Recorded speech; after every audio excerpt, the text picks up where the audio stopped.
Hi, very good morning to you. Welcome to The Big Issue. We are live on 97.3 City FM. We are also on ChannelOne television and on our socials. My name is Salom Adunu. This morning, two key issues on our table. First has to do with the 2026 budget statement that was read in Parliament by the Finance Minister. A number of key issues have come up. There's some allocations that have been made to some sectors, and some microeconomic targets have been set. We'll look back on the 2025 budget and see what the 2026 budget is offering and how that translates to growth and jobs, which is what the people want. Also, later on in the show, we will look at the matter of the military recruitment and the stampede that occurred that led to the loss of some 6 lives of females. Is there anything we can do about how we recruit our people rather than making 20,000 young people gather at a place with the risk of chaos as we saw the last time? Is it about time we modernized how our recruitment exercises are done? Couldn't we have decentralized this more than we currently have to even the district level, or maybe extend or expand the time so that we can do so in 1 month or 2 months, reducing the numbers that gather at such venues every time? We'll look at all of these and see what measures can be put in place. We understand that the military is investigating the matter and may come up with some report, obviously, which we think will have some recommendations for the future. And if there are punishments or sanctions to be meted out, we expect same to be done. The show is live and interactive. As always, you can join via our WhatsApp line 020-444-7033 or 0549-986-996. And we're happy to share your views with the rest of the world. Once again, my name is Salom Adunu. I will get back, provide you some updates, introduce my guests, and we'll get a discussion underway. This is The Big Issue. You're welcome. Hi, you're welcome back. This is The Big Issue. We are live on 97.3 City FM. My name is Salom Adunu. Two key issues we are looking at this morning. The Finance Minister read the government's fiscal plan for the year 2026. A few things were said in that budget. Reform of the VAT regime happening there, the macroeconomic indicators or target set. Inflation, for example, they're targeting 8% plus or minus 2, and a few other things that were in there. There's been some allocation for a lot of the manifesto promises of the party that birthed the government, the women's development, the women's bank, for example, and a few other things. Galamsey, NIMOS has some 150 million cedis for its operations and a number of other things. The question is, how does this budget translate to growth, jobs, and economic transformation? Indeed, the subtitle of the budget is Resetting for Growth, Jobs, and Economic Transformation. How do we ensure that the policy translates into these things? How many jobs really can this budget produce? Jobs are the center of the needs of Ghanaians. Indeed, in the next discussion, we'll see how people's search for jobs driven thousands of people to want to join the military, out of which 6 people lost their lives and many more were injured. We'll get into that discussion and we'll see what we can do differently in future recruitment exercises. Couldn't the military have anticipated this? Couldn't they have done anything apart from what we saw that led to the death of the people? And did they have to make over 20,000 people congregate at the point at the Elwak Stadium for the purposes of recruitment? That we see just about 4,000 people nationwide recruited into the military. We will look at all of these matters this morning, but let me provide you some updates. Now, Finance Minister Dr. Kisila Tuforsin has presented the government's fiscal plan for the year ahead. This year's budget comes at a critical moment for Ghana's economy. After years of fiscal tightening under the IMF program, the country is beginning to see improvements in key macroeconomic indicators. Inflation has been trending downward. The cedi has shown signs of appreciation against major international currencies, and growth prospects are looking more stable. Here's Finance Minister presenting the budget, noting that Ghana's total public debt has declined from 726.7 billion or 61.8% of GDP in 2024 to 630.2 billion, representing some 45% of GDP as of October 2025. Mr. Speaker, by October 2025, total debt had fallen from 726.7 billion Ghana cedis, or 61.8% of GDP in 2024, to 630.2 billion Ghana cedis, equivalent of 45% of GDP. Mr. Speaker, marking one of the sharpest decline in our history. Mr. Speaker, for the first time in over a decade, we have recorded a negative rate of debt accumulation from a positive 19.1% in 2024 to a negative 13.3% in 2025. Mr. Speaker, this turnaround reflects fiscal discipline, prudent borrowing, and stronger cedi, showing that Ghana's reforms are being measured, Mr. Speaker, and they are showing results. At home, domestic debt market has rebounded. Treasury bills have dropped by 1,600 basis points, with the 91-day Treasury bill at 10.7 from 28.9, the lowest in 14 years. Mr. Speaker, government has paid 20.3 billion Ghana cedis in bonds coupons, restoring trust and market liquidity. Mr. Speaker, Eurobond prices are up by 17%, yield down by 300 basis points, and investor confidence is back. Mr. Speaker, Ghana has entered a new era of debt sustainability, anchored on discipline, transparency, and fiscal sovereignty. Mr. Speaker, I'll give an update on sovereign credit ratings. Right Honorable Speaker, all three major international rating agencies have upgraded Ghana's, affirming new faith in our macroeconomic management. In June 2025, Fitch lifted Ghana from restricted default to B-. Again, Moody's in October upgraded Ghana to CAA1. And Mr. Speaker, in November, a couple of weeks ago, S&P also upgraded Ghana to B-/B. Mr. Speaker, together, these upgrades marks a global vote of confidence. Ghana is once again credible, stable, and open for business. Mr. Speaker, I take you to monetary and financial sector performance. Right Honorable Speaker, monetary policy in 2025 stayed tight but effective, thanks to prudent management by the central bank and the governor. Mr. Speaker, the Bank of Ghana cut broad money growth to 16.6% and base money to 4.5%, sterilizing 55 billion Ghana cedis to stabilize the cedi and lock in the lowest inflation in 4 years. Right Honorable Speaker, Ghana's external sector remained strong in 2025. The current account surplus rose to 3.2% of GDP from 2%, driven by robust gold and cocoa export, higher remittance, and strict import management. Mr. Speaker, a $2.1 billion United States dollar trade surplus and growth in non-traditional exports showed a more diversified economy. The Ghana cedi appreciated against the US dollar from 16.35 Ghana cedi to the US dollar in November 2024 to 10 cedi 92 pesos as at 10th November 2025. Mr. Speaker, this represents a rare appreciation of 35%, reflecting sound fiscal and monetary policy management. Right Honorable Speaker, this stability lowered debt costs and eased inflation. Gold and cocoa powered the recovery. Gold earnings rose 68% to 11.2 billion United States dollars. Speaker, cocoa rose 170% to 2.47 billion United States dollars, whilst oil dipped to 1.83 billion. Right Honorable Speaker, Ghana's rising export firms reserves, firm reserves, and a stable cedi confirms one thing, that Ghana's recovery is real, disciplined, and indeed lasting. All right, so that was the Finance Minister delivering the government's fiscal policy for the year 2026 in Parliament. It didn't end there. The minority in Parliament had their say as well later.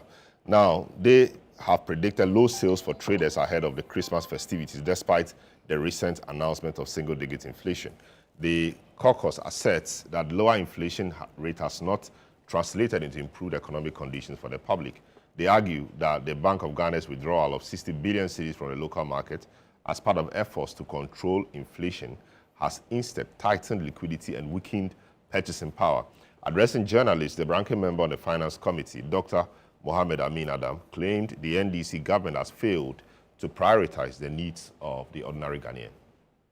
Another budget used to apportion blame to the MPP government, the previous MPP government, and thus neglect the responsibility of the NDC government to the people of Ghana. Gradually, the people of Ghana will come to terms with this government's mastery of propagating empty slogans and yet delivering nothing. We urge Ghanaians to seriously manage expectations as we are in for another year of inactivity and disappointment. Allocations for capital expenditure and goods and services remain unreleased, and workers across the public sector are paid but not given the necessary tools and inputs to work. This is what we call fiscal indiscipline, that you pay workers and yet you don't release goods and services to give them the tools and the inputs to work with. And let me use this opportunity to caution that the Harmattan season has just started in some parts of the country. And we don't want to hear stories later that the chicks have been killed by the Harmattan. Timing is of utmost importance when you are implementing a program. 60 billion Ghana cedis, the Bank of Ghana withdrew from the market just to control inflation. This obviously comes at a cost, whilst the withdrawal of liquidity dried up the pockets of Ghanaians. Farmers across the nation, from Techiman to Tamale, Ho, and many other parts of Ghana, if I don't call your town, forgive me. These farmers cannot sell their produce as demand has evaporated.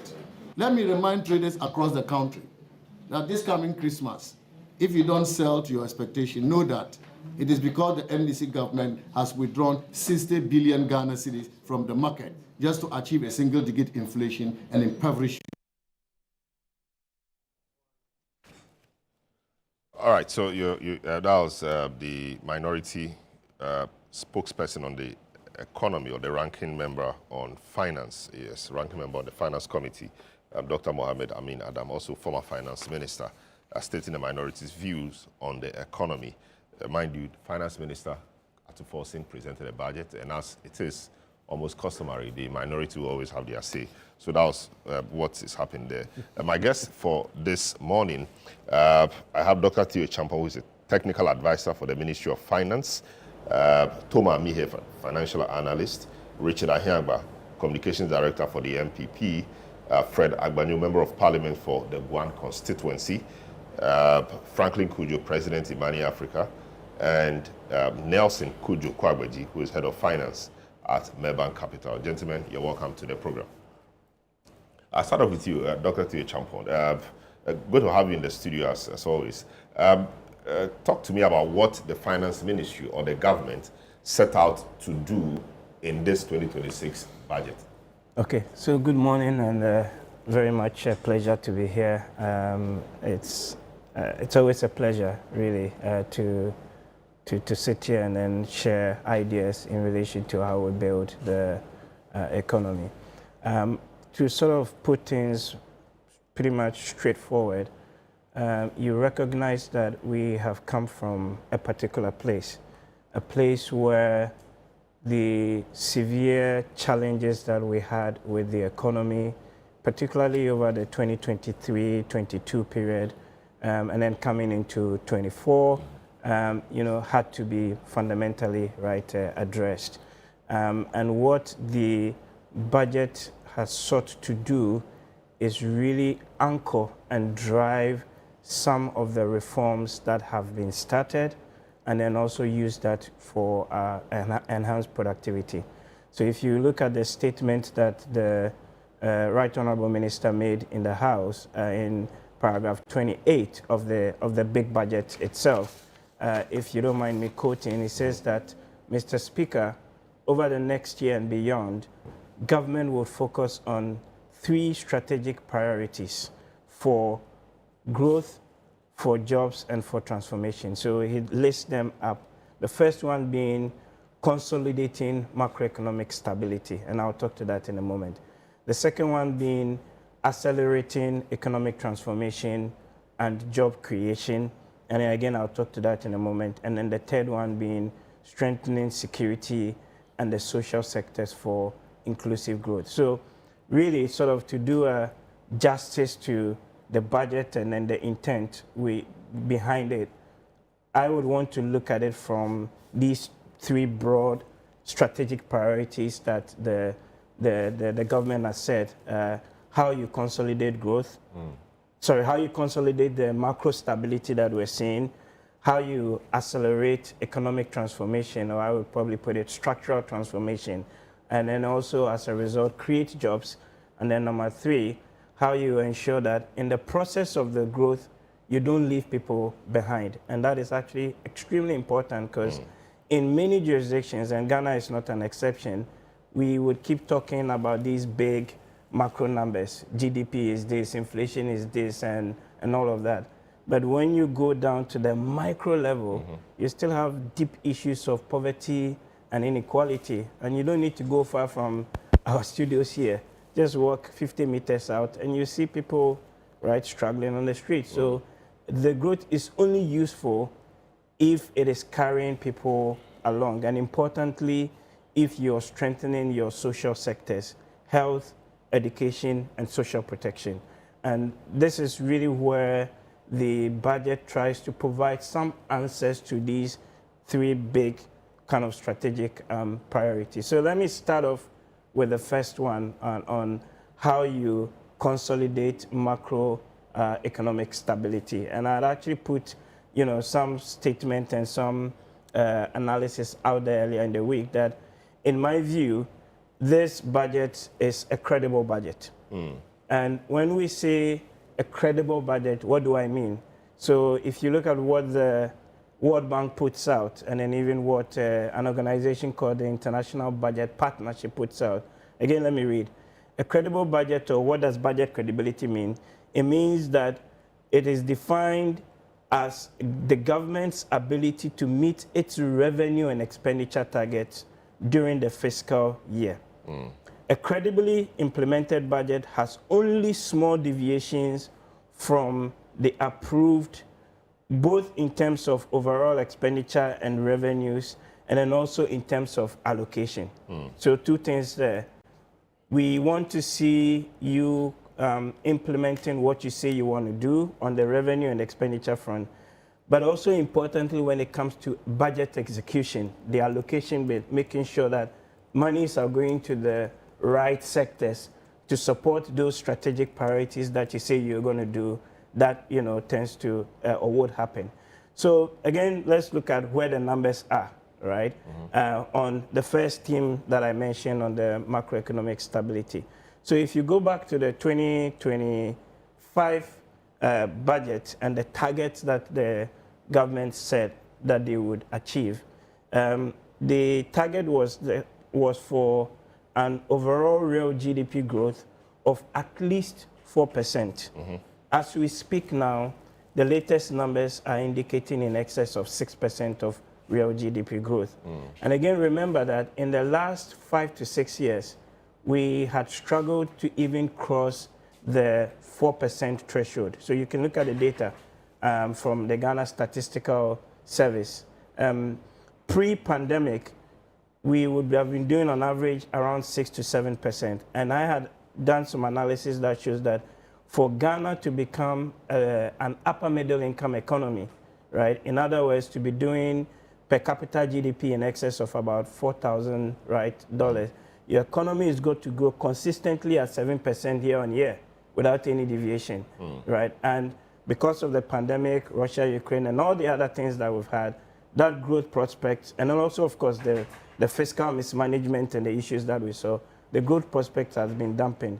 So this is really the first time that you're seeing that trend that used to be pre-pandemic beginning to go up. And then in the specific interventions that the 2026 budget wants to address, you're going to see that anchor and drive the growth even better and beyond, and we can debate that going forward. Again, one of the targets that we had was that the end-year inflation was going to be 11.9%. So the Bank of Ghana has a target of 6 to 10%, right? And even me, if you asked me 2 years ago, were we going to have inflation now in excess, in around the single digits mark, I would have told you, frankly, no. And I'm sure many market analysts would have told you that that was going to be quite difficult to achieve. But we actually have had a process of continued disinflation to the point that we're now around the 9%, and some of the forecasts that I have seen indicates that you probably may even end the year around the 7 to kind of 8% mark. So that is bang within the target that the central bank has set to allow you to effectively conduct monetary policy under the inflation targeting framework, right, that they are implementing. Again, let me mention two other indicators. Let me deal with the issue about inflation first. You continue to do the other ones. But at what cost? Amin Adam, former finance minister, addressed the press, and he says that government is taking out about 60 billion from the market, by way of liquidity mop-up. So there's tightening. I mean, there's no money in the system. People are struggling, and you say inflation is single digit. At what cost? How does the average person benefit from all of that? Oh, the average person is benefiting from the prices at the pumps. So a few months ago when I came in town, I was buying petrol, filling my tank for around 800 cedis. So this is a 1.6 liter Toyota Corolla, right? Now I can fill that tank for 550 cedis thereabouts. So you can see the benefit. Prices of foods on the market, not just in terms of the inflation data that the Statistical Service collects. But the price, yes, so the fuel bit, yes. But the prices of goods on the market, yes, those prices have not seen the corresponding... No, prices have come down. So really? When we say, let me explain. So when we say inflation, we're not saying that the price is not coming to come down. The rate of increase. It's the relative rate of increase, right? In other words, if you were doing 20% inflation last year, your price increment would have been an additional, for argument's sake, if it was 100, it's now what, 120, right?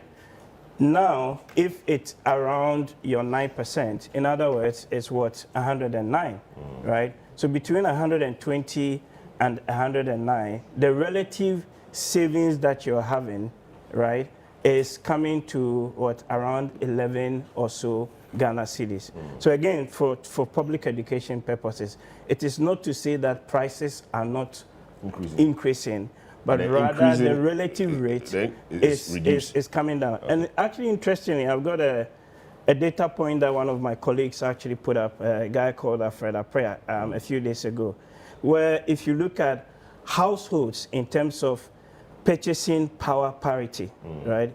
You could do the data and you can track the data 20 years back.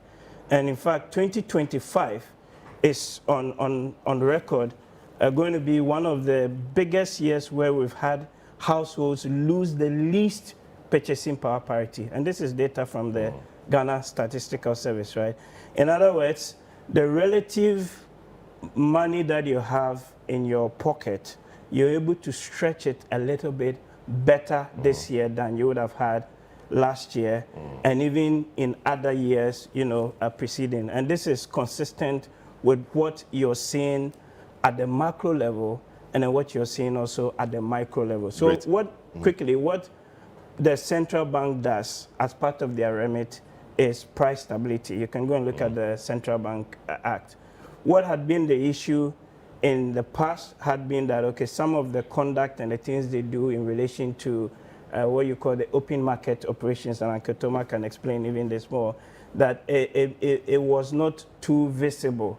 As part of the IMF program and then all the other recommendations that have come, the central bank now is actually communicating that clearly to the market.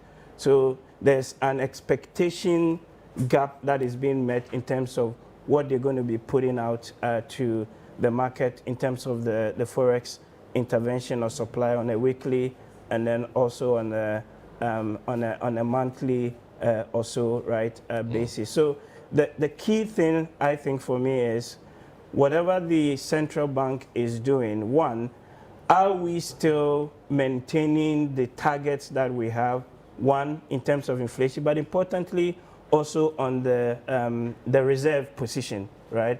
So we have or had a target of reserves under this, the IMF program of at least 3 months or so of import cover. As we speak, it's in excess of 4 months. So it's really, there are trade-offs, as we say in economics. You have to make some decisions. But the bottom line is that what you're seeing now from these macro indicators, whether it is growth or inflation or any of the other things, it's not just sitting at the macro level. You can feel it within the pockets of ordinary Ghanaians. Great. So that's basically the first bit that I mentioned on the macro transformation as part of the first. The consolidating macroeconomic stability. Yes, and then there's two other bits which relates to. So we'll deal with the issue of jobs and the two other ones a bit later. Let me just go around. Thomas, good to see you after a long while. This budget termed or labeled for growth, jobs and economic transformation, does it really give you any hope that indeed we'll see the growth, we'll see it deliver the jobs and economic transformation we've been yearning for? It gives me hope. And not because of the growth, per se. Look, just like the 2025 project, I believe this government is focusing first on stability before growth. Now, I'm saying it as a positive, because I believe that's what the government should do. All right? Look, we've had 1 year of astounding return to stability, which nobody expected. As Doc was saying just now, you had asked me, even in March, whether inflation could go single digit this year, and I said it's a lie. All the project analysis I did for different publications for 2025 budget, I said the 11.9% target cannot be met. And it has been exceeded. Now, I think that's a good thing, but I still think it's rather fragile. And I'm sure most people operating the economy would agree with me that it's still fragile. I think that for 2026, government should focus on stabilizing the stability, so to say, making the stability a permanent thing. Then, for the next 2 years, use it as a foundation for growth. I remember there was there was a monetary policy committee meeting under at the Bank of Ghana under Dr. Addison, where he said that the efforts, the Bank of Ghana's efforts to sustain stability can indirectly be seen as an effort to achieve growth, because you cannot achieve sustainable growth without stability. And I totally agree. For you, the 2025 and this 2026 budgets have been primarily fashioned out to yes. ensure stability. Yes, with some diplomatic efforts to talk about growth coming out of it. As Doc has clearly pointed out, growth has accelerated. And that is the result of stability. When you have stability, you don't need to force the growth. Growth to come on its own. But if you don't focus on stability, what do you mean by growth has accelerated? In 2024, I think that the figures suggest that we saw a higher growth than we are seeing in 2025, right? The growth was in excess of 5%. But here, the third quarter figures we are having is around 4.8. So if... No. So Q1 to Q3. Yes. Yes. It's 6.3. Okay. Yes, and most likely to end the year in excess of 6. Okay, that's fine. So, but the target for next year is 4.8.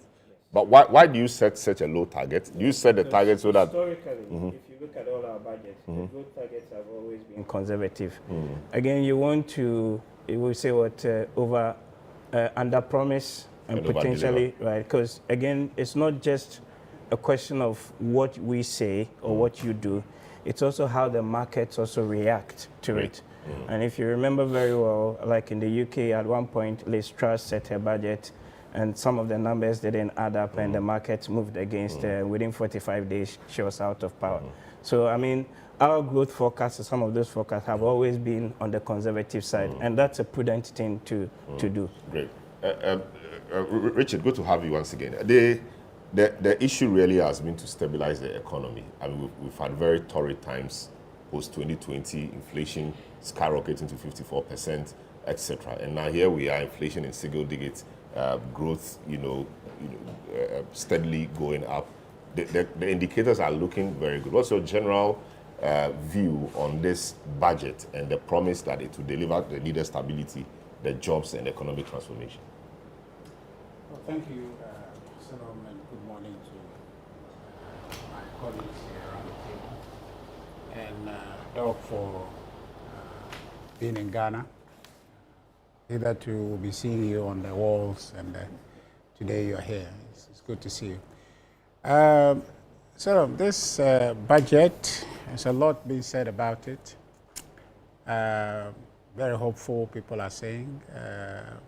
But I want us to contextualize all the verve around this budget and saying where we are as an economy going forward.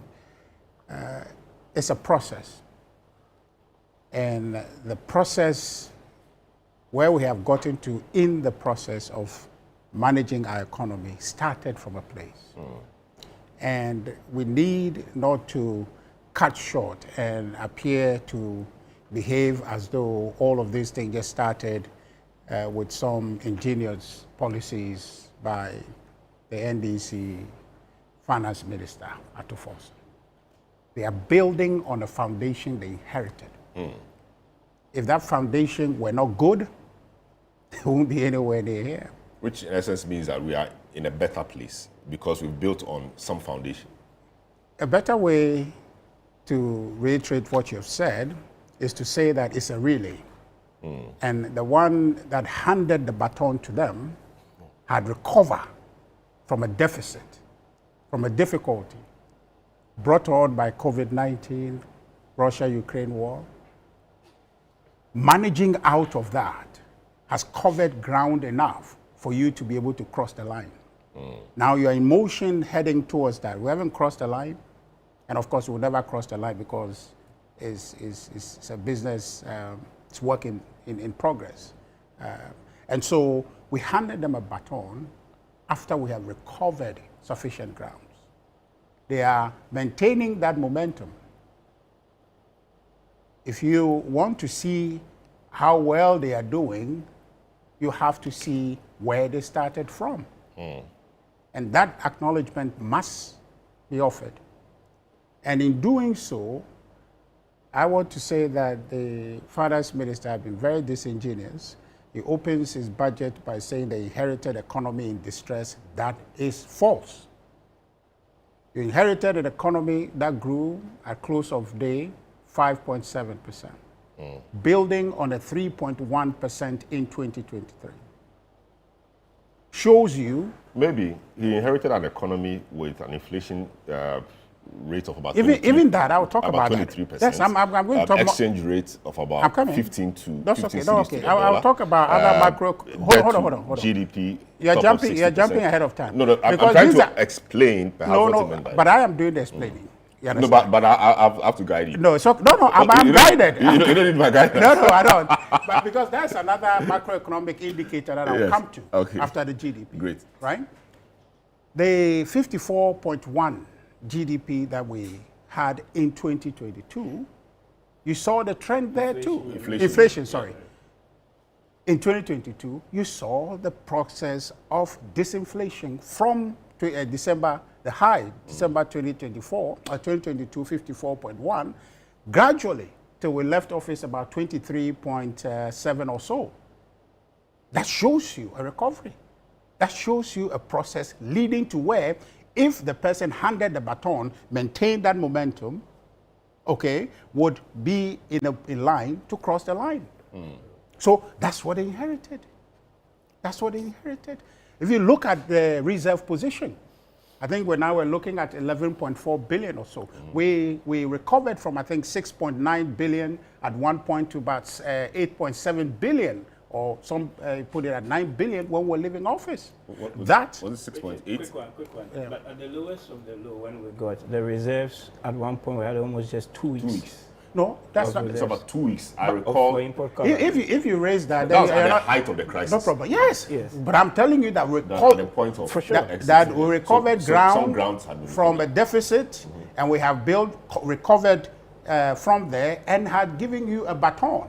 So you have advantage, okay, when they came in. And so the reserve position was building when they came in. So you cannot today just say that they came and then by some magical policy, we are here today. No. You cannot put that narrative out there. So we have grown from a place. What they are doing, or what commendation, if any, to be given to them, is to say that they have maintained the momentum they inherited. That's plain and simple what it is. Have they been You understand? disciplined? Because Atufosi makes a big deal of fiscal discipline. Have they been disciplined? Absolutely. You don't have any other choice. It's not a banner, it's a one way or no way, because you have an IMF program. That stricture is put in place for you. You've got to be disciplined in that.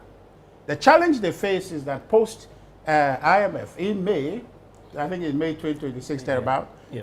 when that program, yes, that stricture is removed, then we're going to see the fullness of the toad. So what we are having today is a continuation of the effort started under the New Patriotic Party. Where they come in for any plaudits is that they have been able to maintain that. And around this discipline is the IMF strictures. So nobody should mislead Ghanaians to say that they have come in and have changed this economy. It's not true. It will not be true. They can continue that narrative, but that will be deceptive. What question I have is, and Doc, you are here, is to ask, what is the commensurate impact of this in terms of poverty alleviation? So that we're not talking about numbers in vacuum, where numbers mean something to us, and Doctor are doing analysis, but it means something in terms of people's bread and butter issue. We want to know about that, so that we're just not talking about numbers. How does this suppose growth or prospect that we have enjoyed within this period impact job creation? How much job creation have we seen in this period? Perhaps they will argue that, oh, they have a 4-year mandate and 1 year is too early to want to assess anything. But that question must be asked, and it's relevant to ask that question. And in moving on from that, I think that the government in this budget puts itself up for a lot of potential slippages once after we exit, the IMF in May. There are projections, and some of the estimates I have seen, I think we'll go into that specifically, is a temptation that right after the IMF pack and go, the supervision is off, we are likely to slip back into a free fall where government then will be acquiescing to the political demands by members of the party or ministers to do what it is they want to do to win election this early. And so that for me is the fear. And if you look at a trajectory from where we'll go to IMF and then come out of IMF, this moments always come in. And the only point where they can put themselves in a position for plaudits, where it will be an organic situation for them to inherit or to receive that plaudit, would be what structures they put in place to maintain, this sustainability or the stability that we've had, and consolidation, and the fiscal discipline that they are touting, which is not of their doing, but as an imposition by the IMF program. How they install that infrastructure to ensure that fiscal discipline is a priority. This discipline you're saying is an imposition by the IMF structure, etc. Yes, that may be true, but they still deserve some credit for allowing themselves to be disciplined. You guys said when you took over in 2017, the IMF program had derailed. They disputed that, but you said because they were not disciplined, the program derailed. They could have done same and derail the program a bit, renegotiate it, and get themselves back. They tried to. They tried to They do tried what? to. To derail it? Yeah, they tried to renegotiate. They tried to renegotiate. So.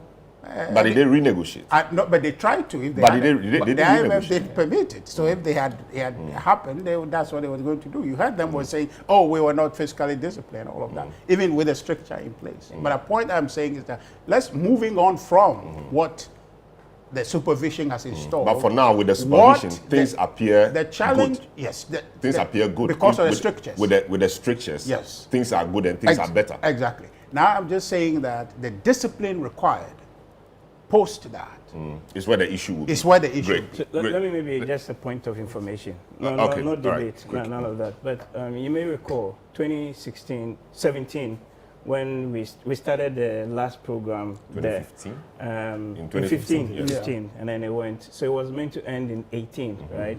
And then the then government, the NPP, actually negotiated an extension, there was a 1-year extension of that program to 20. IMF insisted on the 1 year. On it. Also, largely because you see, when you also came in, if you look at the structural benchmarks, I'll pull up the data here.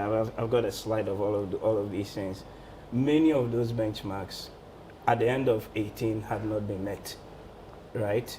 And then even going into 19, some of us had started seeing the warning signs. They say, look, you've got to cut back a bit and do things a little bit differently, right? Of course, those warning signs were not heeded. COVID came and then it compounded the issue. So I think back to the point you're making, the discipline point, which across the table probably will agree, right, is how do you ensure that going forward, when the stick of the IMF is not around, you actually can maintain this. And I can talk to some of the points when we come around, like the Office for Value for Money, the Fiscal Council, and those You had a other quick things. point before I go to... And I respond to you. Sure. So let's still agree with Richard about the dangers of Post-COVID. going back Post-IMF. yes. And he should know because it affected his government very, very seriously. Hey, look, when the Akufo-Addo government came to power, immediately they tried to cut the fiscal deficit, which was a good thing. In the 2017 budget, they brought the deficit down. 2018, they brought it down.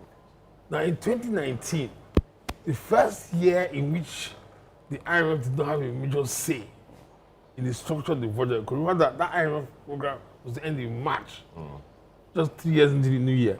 So the IMF didn't really have a say in the government, in the budget. Yeah. The fiscal deficit target increased significantly.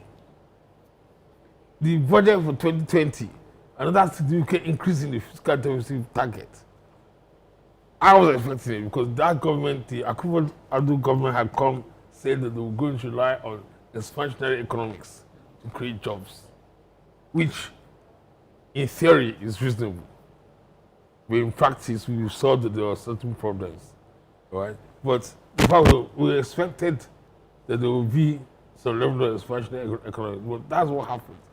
The fiscal deficit kept expanding. Now the IMF had left and removed their hands. And the problem was right there long before COVID or the Russia-Ukraine war. You could see where we were going with the expansion of the deficit year after year, right? So I can see where Richard is saying. What he's saying basically is that this is what affected his government when they were in power. So these guys when the should be IMF careful. left, and these guys could easily fall into the same trap. They say your house is burning, right? This is Your when the house, beard, you when have your to, beard is burning, when your you- colleague's you beard is fight- burning. All right, wait, let me That's speak why to... I think Yes. that this government has learned what happened to the previous government. Let me speak to head of Meban Capital, Nelson Kujo Kwagbeji, who joins us on Zoom. Nelson, good morning. Welcome to the program. A lot has been said about, the early years or stages of government. Of course, in 2017 to 2018, 2019-ish, we saw very good numbers posted by the previous government. We're beginning to see the same thing. Is it that, things actually work out that way, and when the IMF, which was there at the time, leaves, then things, get out of hand, and so there should be something specifically we should be doing to maintain that momentum? Or what exactly should we be doing? All right, thank you very much, Salom, and good morning for having me, and good morning to the other guests on the show.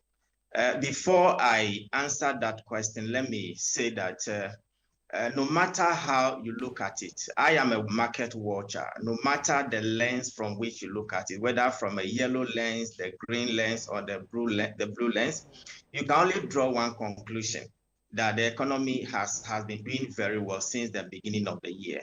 Now, when you look at all the macroeconomic and the fiscal economic indicators that we've been discussing since the beginning of the program, we all have one conclusion, that we have significantly improved in terms of the indicators. If you look at inflation, it was at 23.8%, now at single digits. If you look at the cedi, the dollar was trading around 14.70 Ghana cedis, now is around 10.7, 10.9 Ghana cedis. Our credit rating at the beginning of the year, I think it was at a restricted default, but currently we are at B-. Our debt to GDP ratio also reduced significantly from 61% of GDP to about 45%. Lending rate has also reduced, now hovering around 24%. If you go to the Ghana Stock Exchange, which is a leading economic indicator, I mean, both the financial stock index and the composite index are actually performing very well as compared to what we witnessed in the past. When you go to the pump, I've always been saying that when you want to check the temperature of an economy, just go to the filling station. When you go to the pump, you will get to know that prices have reduced significantly and a bit stable. So clearly, from whichever lens you are looking at it, you can only draw one conclusion, that this administration, they have performed very well, and we need to give credit to the finance minister and the president. Now, going back to your question, this has been the school of thoughts of many people, that when new administration come on board, they begins to do well for the first year, second year, third year, when they are getting closer to election period, that is where the mismanagement sets in. For the past years, anytime a new government is exiting power, they exit when the headmaster, the IMF, is with us. And the new government will take over from the old government and continue with the IMF program. And to some extent, some of the government, they do extend it. But as soon as the IMF leaves the country, that is where the mismanagement setting. So that has been the cycle. However, this time around, we have seen some level of fiscal prudence. And don't forget, all the gains that we have made for the past 10 months has largely been due to fiscal prudence on the part of the finance minister. And also, if you recall, when he was presenting the budget, one word, kept on being repeated: fiscal prudence, fiscal consolidation, fiscal prudence, which means that the finance minister has his eye on something, to the extent that they are even establishing the value for money office, who will be responsible for actually auditing the expenditure of government. Is a clear indication that we may not get there again. But that having said that, don't forget that the problem always arises when we are in an electioneering year. But we are just having the hope and belief that with the establishment of the value for money office, and with the kind of prudent fiscal consolidation measures that the finance minister is putting in place, we may not be able to go back to that circle where you come in, you enjoy some level of stability, and then when we are exiting, then you turn things in a different direction. I see. Great one. Let me go to the MP around the table, Fred Agbanyu, Member of Parliament on the ticket of the NDC for the Guan constituency. Does appear that the government is doing quite well, but the refrain we keep hearing is that people say they have no money in their pockets, things are tight. So when are we going to start seeing things ease so people can begin to be happy? The former finance minister says the policies, the monetary policies of this administration have taken quite some huge amount of money from the market by way of liquidity mop-up. When are we going to start people feeling the stability, the growth, and everything in their pockets?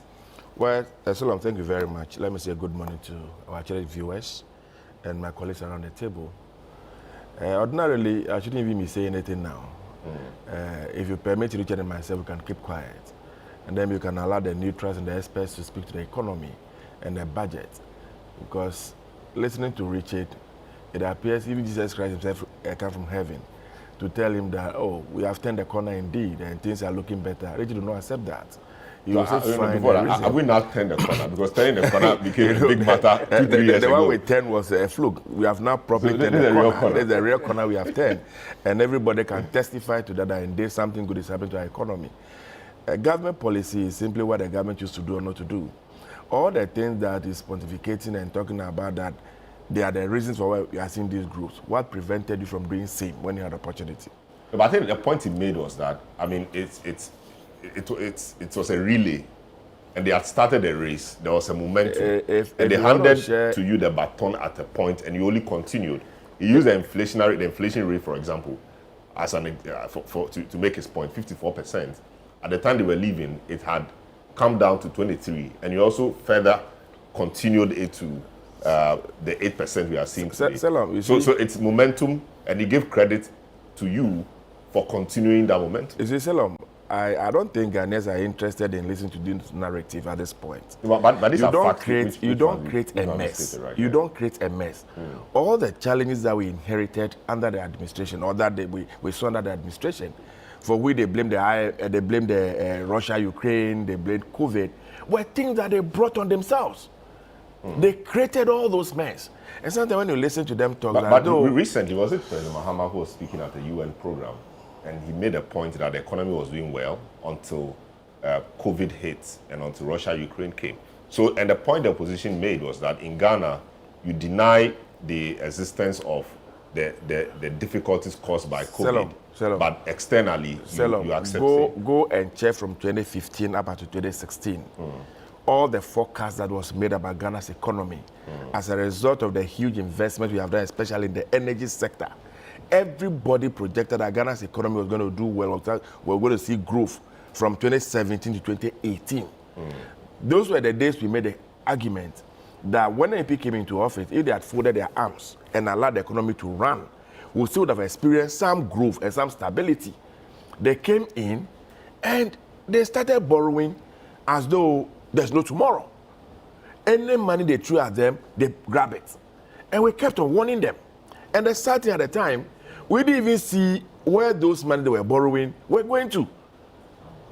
They didn't do anything in the area of road infrastructure. Education infrastructure remained absolutely the same. Sure? They said they built the most roads in the history. It is not about what people say. It's about what you and I. They have data to back that. They've built the most roads in 8 years. Salom, can we leave the textbooks and the papers behind and move on the roads? Your cameras are here. If indeed they build the roads, let's travel from Accra all the way to Paga. Let's travel from here to Aflau. Let's travel from here to the end of Western region. No, but why should this be a point we contest? I mean, if the roads have been built, the roads have been built. That's the point I'm making. I mean, the roads have been built. So we know it. I don't know. I know you don't travel a lot. But because of the western of us, including Richard himself, we travel every now and then. We travel across the left. And the roads are not there. Where are they? Where are the roads? My hometown, from here to where ordinarily should take you 2.5 hours.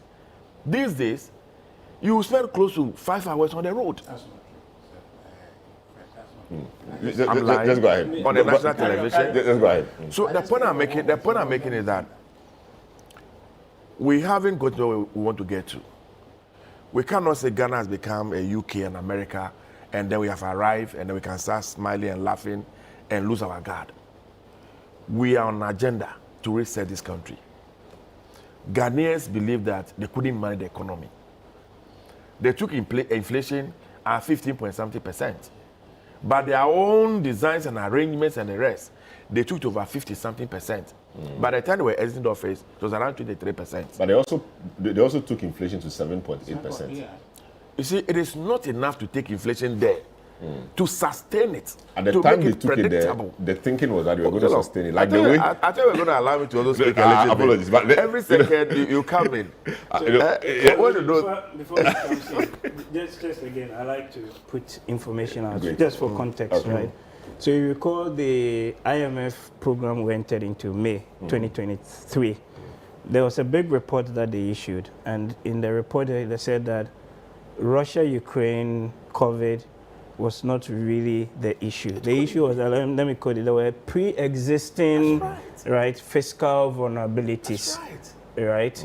In other words, you know, the COVID, it said those that had hypertension and all of those things were the ones most likely to be affected. Yeah. So we had a problem. We were not dealing with it. What the pandemic and Russia-Ukraine did was to expose the deep structural issues that we had been, you know, peppering over. And I think that's important to put things into the right context. So, Selam, every fair-minded Ghanaian would agree to this conclusion that the IMF came to. That prior to the COVID, and again, Russia and Ukraine, this government, or the government then, has so badly mismanaged the economy, they will not listen to anybody. They were just on a borrowing spree. They were not putting the money into productive sector of the economy. The monies were ending up in people's private pockets. And we kept on screaming, shouting. Look at COVID. We got in excess of 35 billion from COVID. Money we didn't plan for, money we didn't budget for. People came, give to us free. IMF gave us money. World Bank gave about 2 billion. Corporate Ghana. We got so much money. We also did a lot of things. Also paid workers who were not working. You see, when we say these things, look at the quantum of money we got. The president himself came to Parliament in the State of the Nation address. He said we spent about 19 billion Ghana cedis on COVID. The finance minister said we spent about 17 billion Ghana cedis. Let's even that we spent 20 billion Ghana cedis. You are in excess of 35 billion Ghana cedis. If you knock it out, you should have surplus money. We were in this country when their own party executive told us how those monies were shared among them, the party leadership. We didn't hear that one too. Am I the one telling you? No. Right from the head, they share the money. Among them said they chop it. To put it bluntly. Now, Russia, Ukraine, have they stopped fighting today? Has the war ended? Now we've adjusted our ways. So you cannot blame these two for the mess we saw. I'm sure you are following the Auditor General's reports and the revelations that are coming out from almost every institution, every sector, as to how the resources of this country were managed. When I hear the argument that we are not spending money, so look, for the first time in Ghana's history, common fund allocation to these assemblies, this government took a very bold decision and said that whatever money is allocated, 80% of that money must go to the assembly. There's no single assembly in Ghana today that you go into the accounts, the list that you don't see more than 5 million Ghana cedis sitting in the accounts, so that they can use it for local development. Let the people themselves determine the things that they want to do. Either two people sit in Accra and impose projects, impose markets, impose a school, impose whatever it is on the people. Now we want the people themselves to lead their own development. And since we took office, we have since paid the first quarter, we have paid the second quarter, the third quarter has just been paid. We have been very, very consistent. And all this money goes into infrastructure development.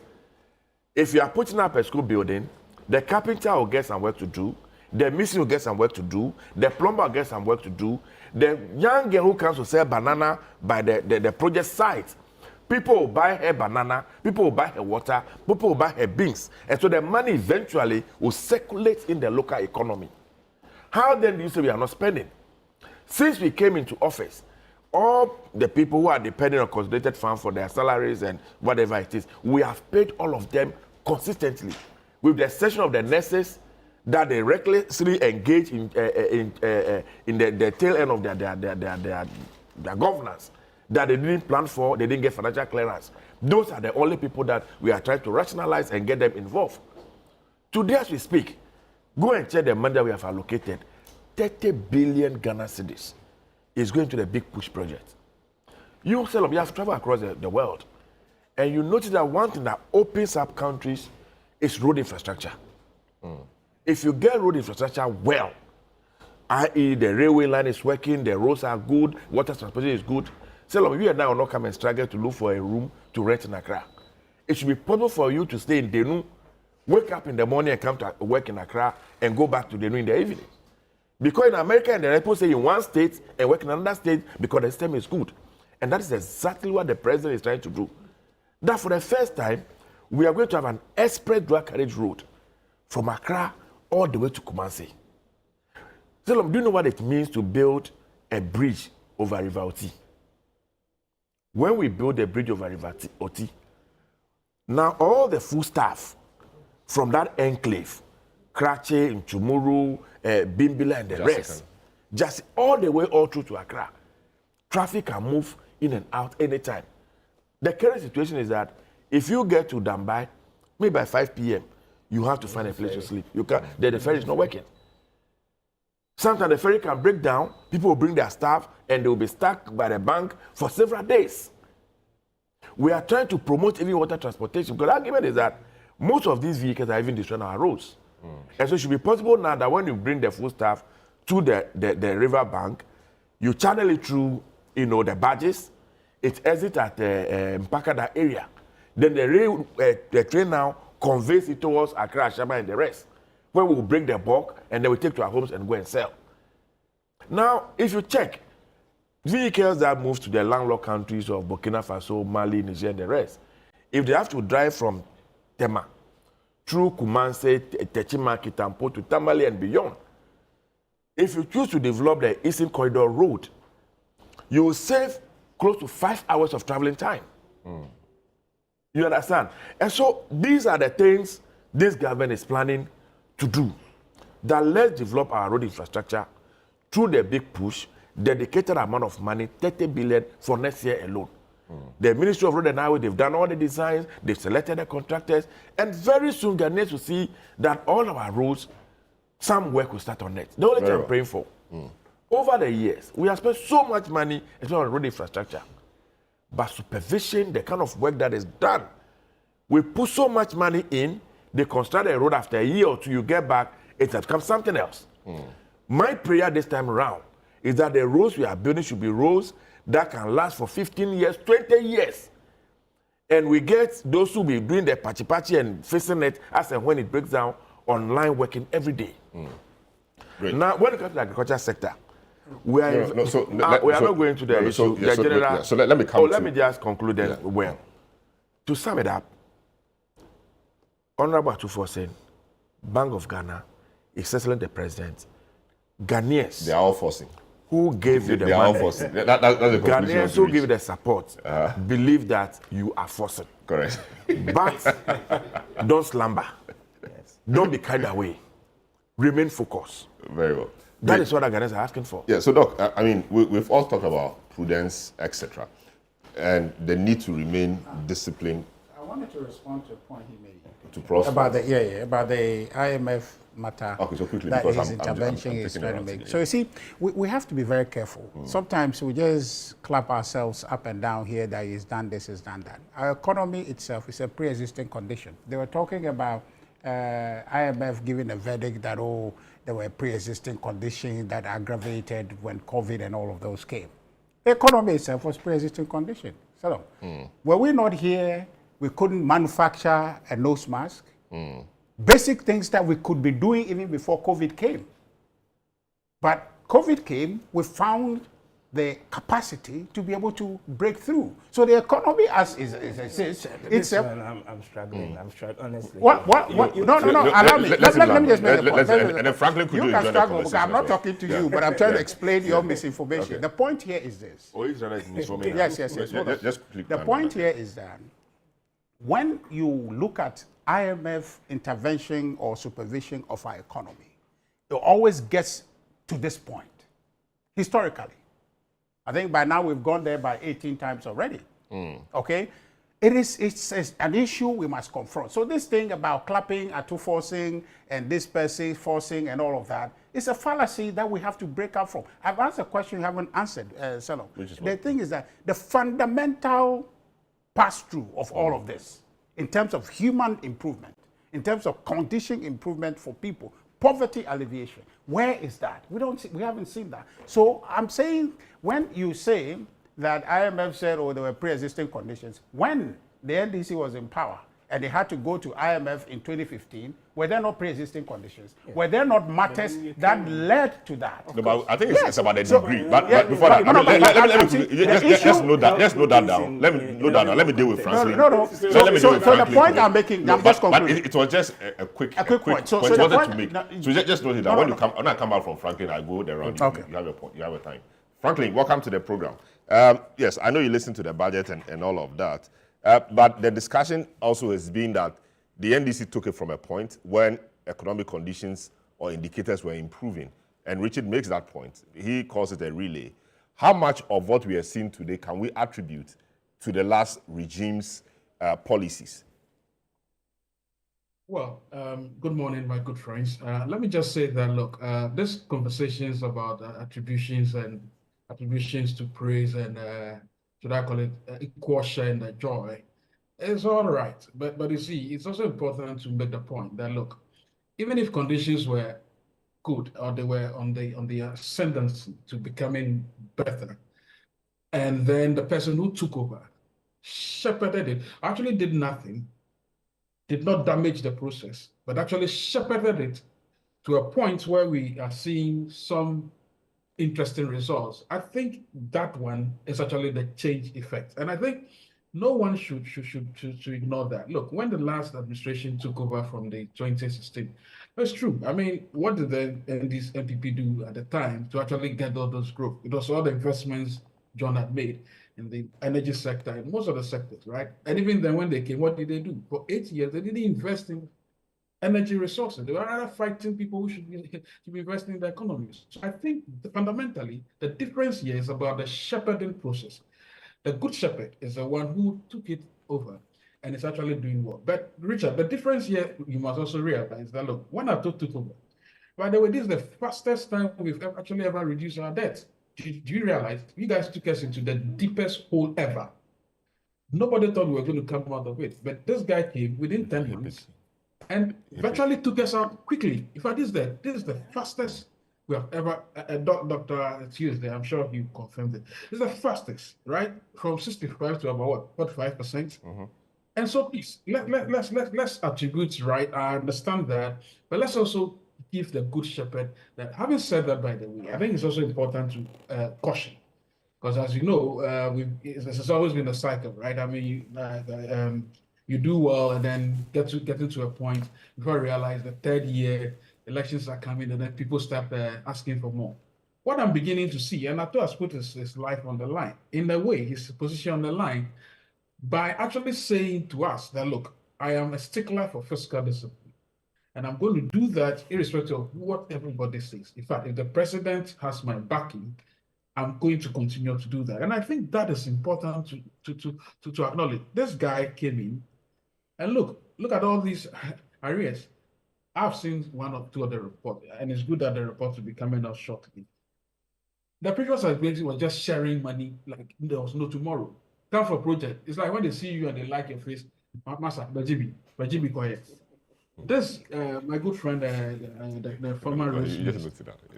No, listen. No, but frankly, Richard is not pleased by the way you are describing the matter. Richard knows how I speak, and so he knows I speak frankly as my name. We're just sharing the thing. It's like, come, open, but you mobilize, they give you money, go and do something, you don't even do it well. That's what they did. Look, I went to get fund recently to have a conversation about certain projects from my alma mater. The first thing they said was, look, we'll verify, we'll evaluate, but note, there'll be no mobilization for the contractor.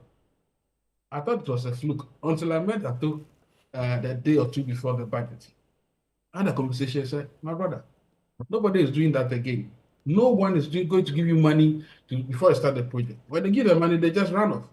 This Accra Kumasi, a road that we've been suffering. You know, I live close, but like former minister of roads just took the money. They took it in one fell swoop. It's kind of a dark country. Was buying. I don't know free on them. Which one? Afrexim money, Afrexim bank money. I swear, my brother. Nobody has seen the that's it. We don't even see the ghost of that money. When he was asked to explain, he said, "Oh, we shared it to other properties, to other roads." I'm going to ask him those questions.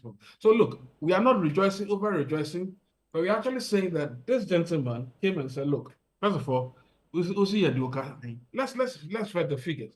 So they are going to vet the figures before they give you the money.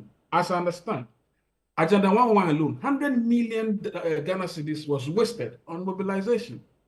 Not a single project has been constructed. What is this?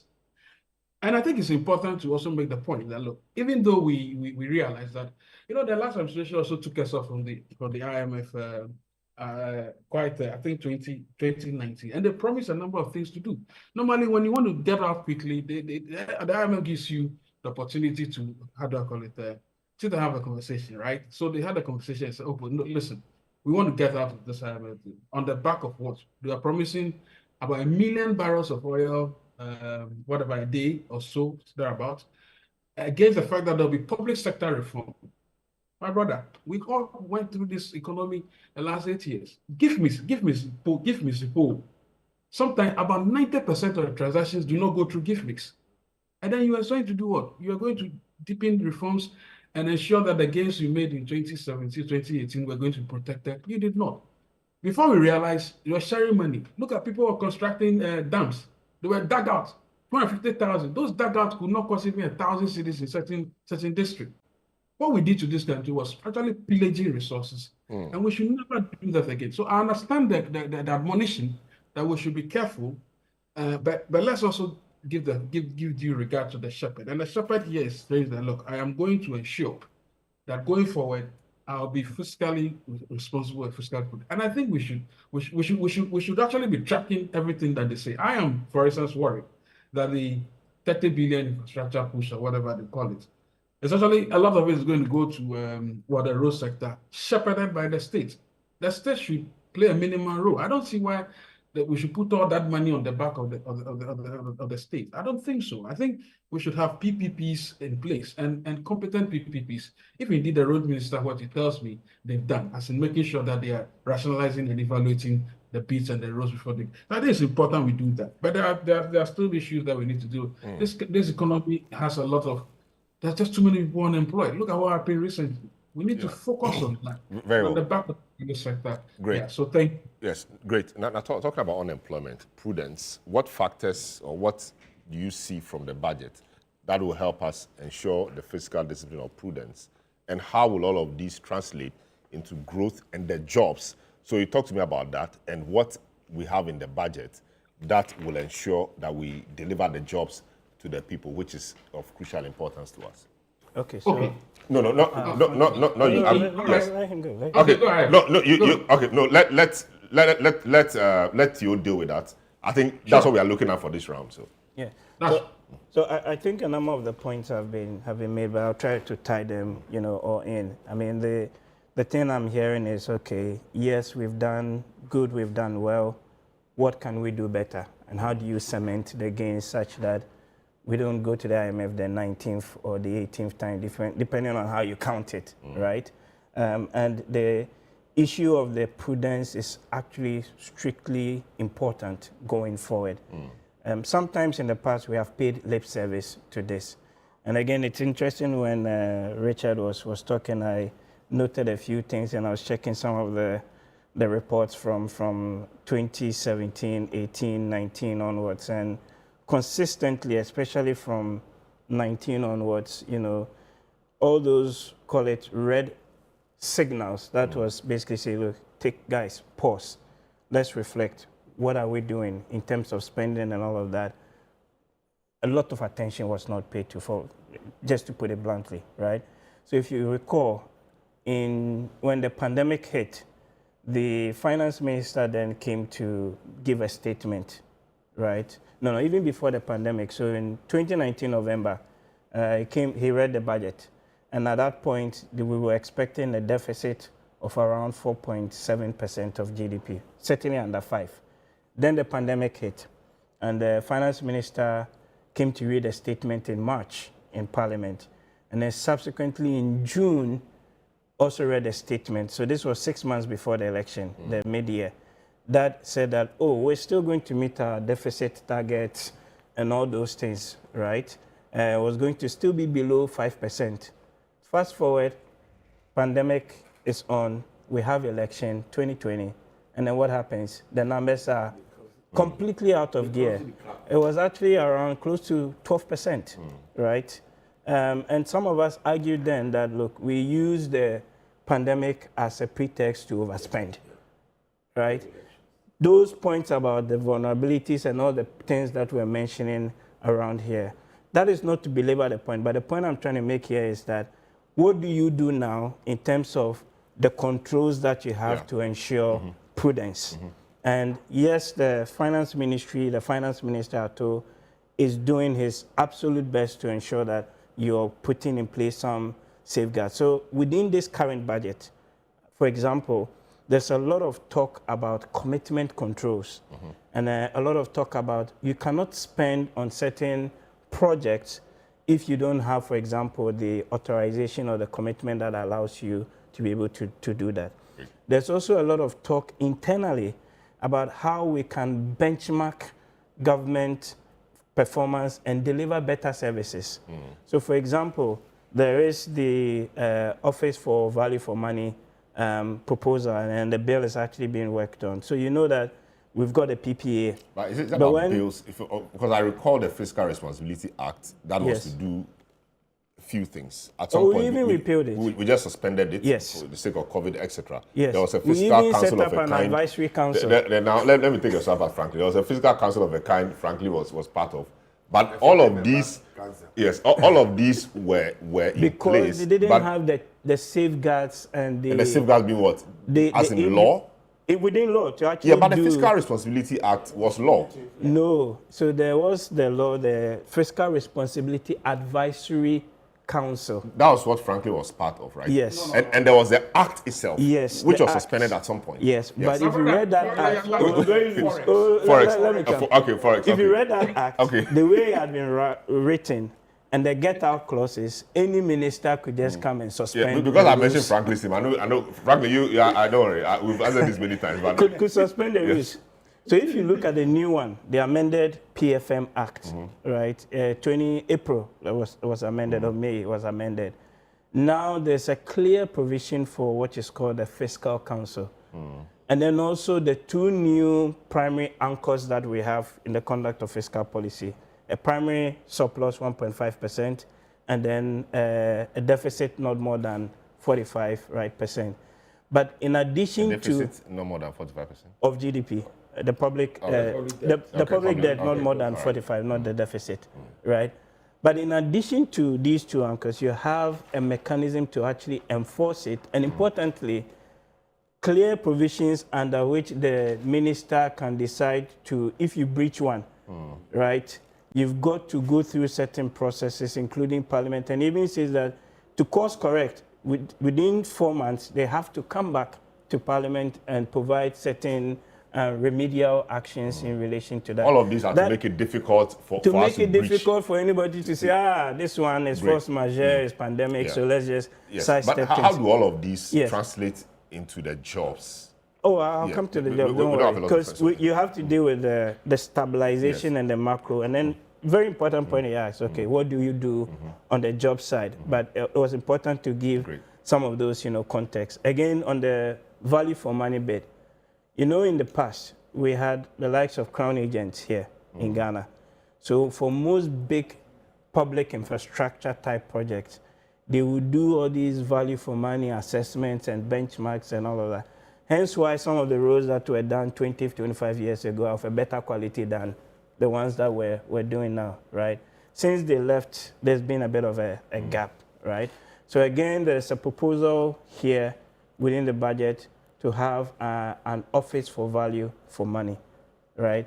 Which is actually going to be doing some of these cost benchmarking assessments and making sure that there's an additional layer of checks and balances on the spending side of things tied into the fiscal prudence point that we're talking about here. And to borrow Franklin's words, the good shepherd, right? You have to ensure that you deliver. Again, there's other things when it comes to even allocating money to the district. So for a long time now, if you want to build like a 6-unit classroom block, right? Because within the PPA law, certain thresholds was, I think, 200,000 or so thereabouts. And for since 2016, we've not adjusted them. The procurement processes had become very cumbersome and complicated. So a DCE cannot even award a 60-unit classroom block. It has to come all the way to entity tender and all those other levels. There's a proposal now here to actually move the threshold from the 200,000, which in real terms, in 2024 or 25 money, is actually nothing, to move that up to about 750, and then another one goes up to 3 million Ghana cedis. What this means is that at the local level, some of the decisions are now being decentralized, so that a DCE now can award a contract for certain things and ensure and insist that, look, you have to use local contractors. You have to use, to the point you are making, people within the enclave can provide those services, and it does create, right, the jobs. But importantly, you also ensure that you have the safeguards, the building standards, the mixing of cement and sand and all those things that ensures that you deliver, right, a better project. Because the point is that, and what this week has shown us from LWAC is that the growth that we have been talking about over the last 30 plus years, right, has not translated into the level of jobs that we want. Ordinarily, why should you have 20,000 people queuing up, right, to look for how many, a few thousand jobs in the army? And that's just in Greater Accra. That's just in Accra, right? Across the country. So we need to do a lot more on the jobs and even on the inequality. Because again, you look at the data. I like to look at the data. You know, from 1992 or 93, we were able to halve poverty levels down to from 55 or so percent all the way down to 28% as of 2008, 2010, thereabouts, right? So that reflected the effort that we pushed in. The economy was growing, but it was creating jobs, but importantly, reducing poverty levels. Great.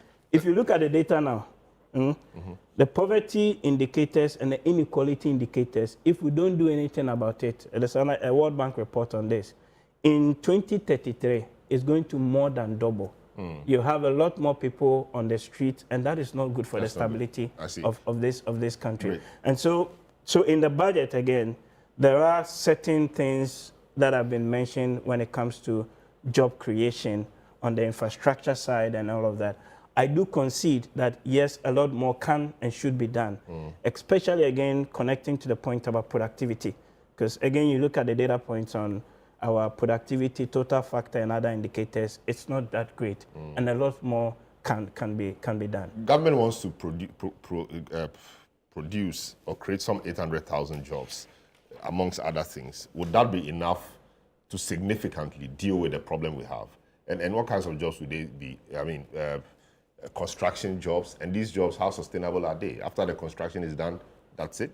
Yeah, so some of them will be direct, some of them will be indirect, some of them will be induced. I think the real challenge is how you get the jobs and you also link them to skills training. Great. Right?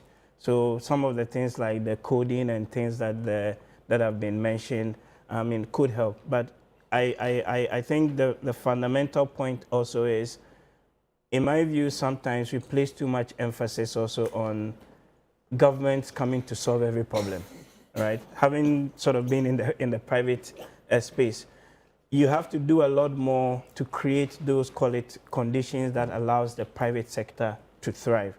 So when we're actually thinking in terms of actual job growth, for me, it's both job from the private sector side and then jobs within, call it, the core public or civil service.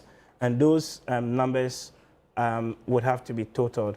But the important point for me is that when we look at the macro numbers and translate it to the micro level, we have a big problem there, and we need to do more. Great. So let me come to Toma. I mean, seeing the budget, does it provide you enough hope that we will get the jobs out there? And what specifically do you see in the budget that will trigger that jobs creation?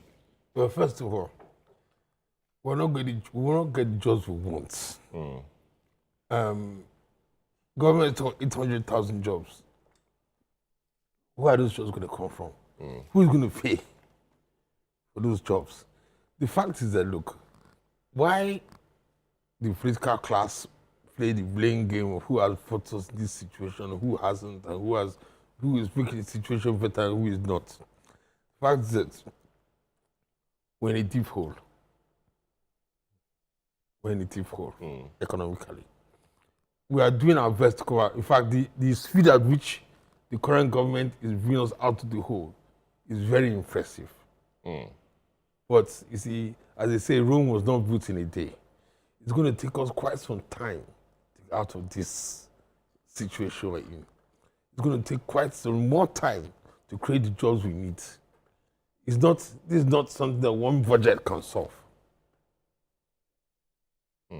So I think right now what we should be thinking about most is managing expectations.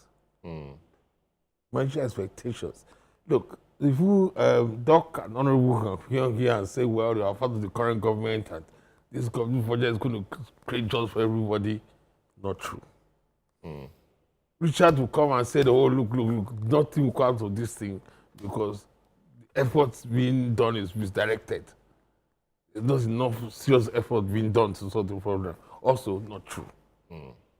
The truth is that we have accumulated this problem over more than a decade of poor economic management. Now we could be on the right path to come out of it, but the damage we have created over 10 years or more cannot be solved in 1 or 2 years. It's going to take us time and patience. And that's what everybody has to understand.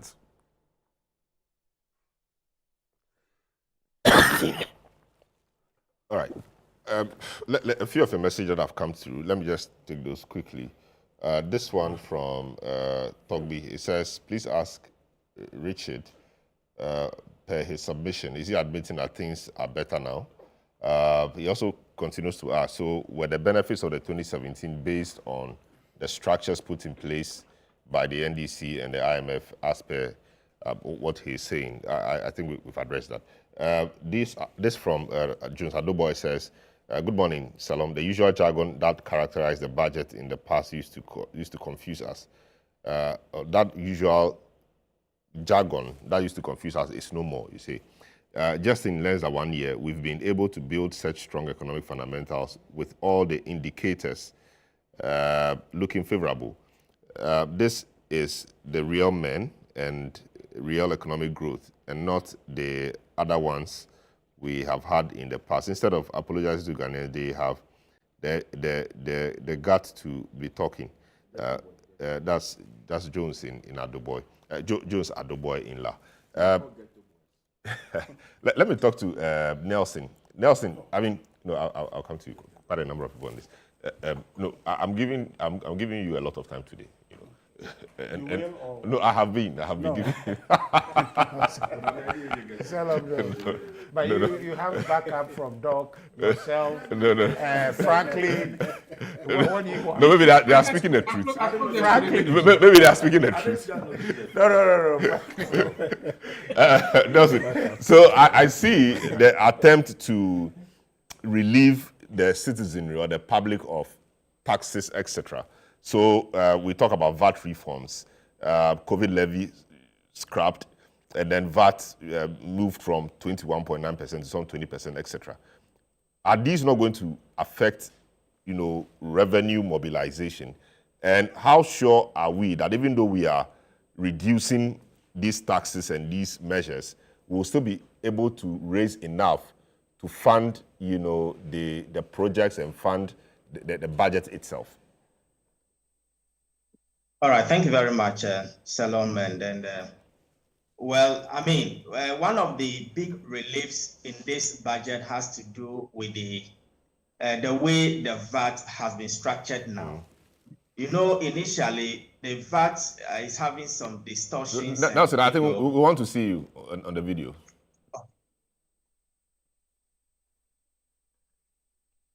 Please, can you see me? Yes, you go ahead. Yes, we can. Yes, sure. So as I was saying, initially the computation of VAT was having some distortions inbuilt there. I mean, where you take the exclusive amount, you add the 2.5% NHIS, you add the GET fund and add the COVID levy. Before you get the VATable amount, and then you put your 15% standard rate on it. And that was a serious, blunder that we have committed in the past. And because of that, most businesses do not comply or do not remit, what they are supposed to remit to the Ghana Revenue Authority. However, per our search that we did in the market, businesses are happy because now it is very simple. You just take your 20%, you apply it on the exclusive amount, and you get whatever you want to get. And so, reason why we have actually classified this budget to be business friendly and policy credible, because once you are able to review your VAT in that manner, it's going to help compliance.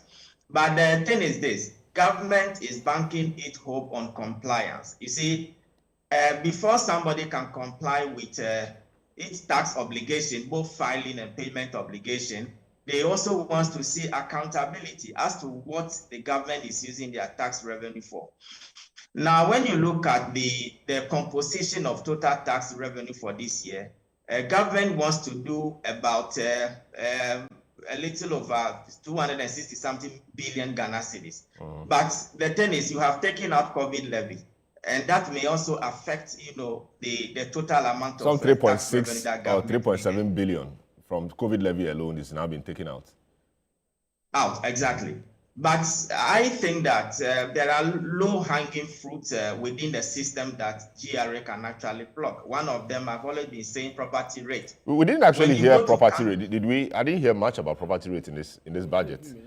I didn't hear anything about it. All right, go ahead. Certainly. Yes, so it's one of the low-hanging fruits. Salom, there are so many high-rising buildings in Accra now, most especially, I'm sure recently you drove to Cantonment, Osu, East Legon. People need to pay property rate. And property rate alone can rake in a lot more tax. In fact, there is a concept in taxation we call the Laffer curve, which says that there is an optimum level of tax revenue, a tax revenue that government can generate from a tax rate.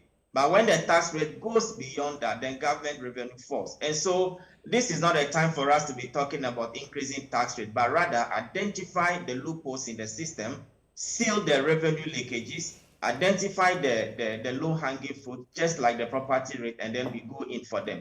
In terms of whether government can meet its tax revenue or total revenue for the year, well, it depends on the level of compliance, because there are a lot of people within the tax bracket who are not even paying taxes, most especially those who are in the informal sector.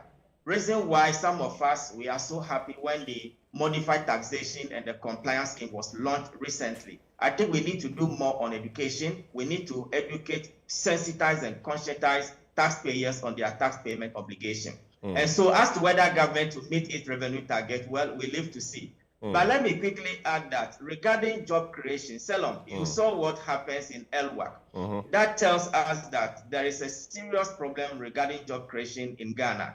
Government intends to create well over 800,000 jobs. I think you cannot create jobs when the economy is growing. But how would the economy grow when the private sector is suffering? Currently, the average lending rate in Ghana is around 24%. And you cannot grow an economy with such a high lending rate. And so we expect that the next meeting of the Bank of Ghana, they will relook at the policy rate and cut it down by some 350 basis points. In any case, inflation has eased to single digits. So we expect lending rates to significantly come down.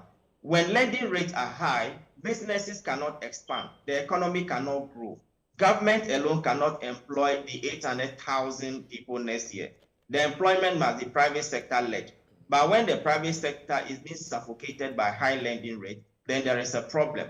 And so I think that the priority next year should be how to lessen the burden on businesses, most especially cutting down on lending rates so that businesses can go. In fact, recently, when we check the financial statement of banks, you will see that they are making so much profit. A bank can make well over 200 million Ghana cedis. It's because their lending rate is very high and businesses cannot go and borrow. If you also check the non-performing loans of the banks, it is well over 20%, and that is a serious threat to the banking sector. So let lending rates come down, let businesses go and borrow. In fact, the reason why some of us, we are even happy that the Women's Development Bank is finally coming on board.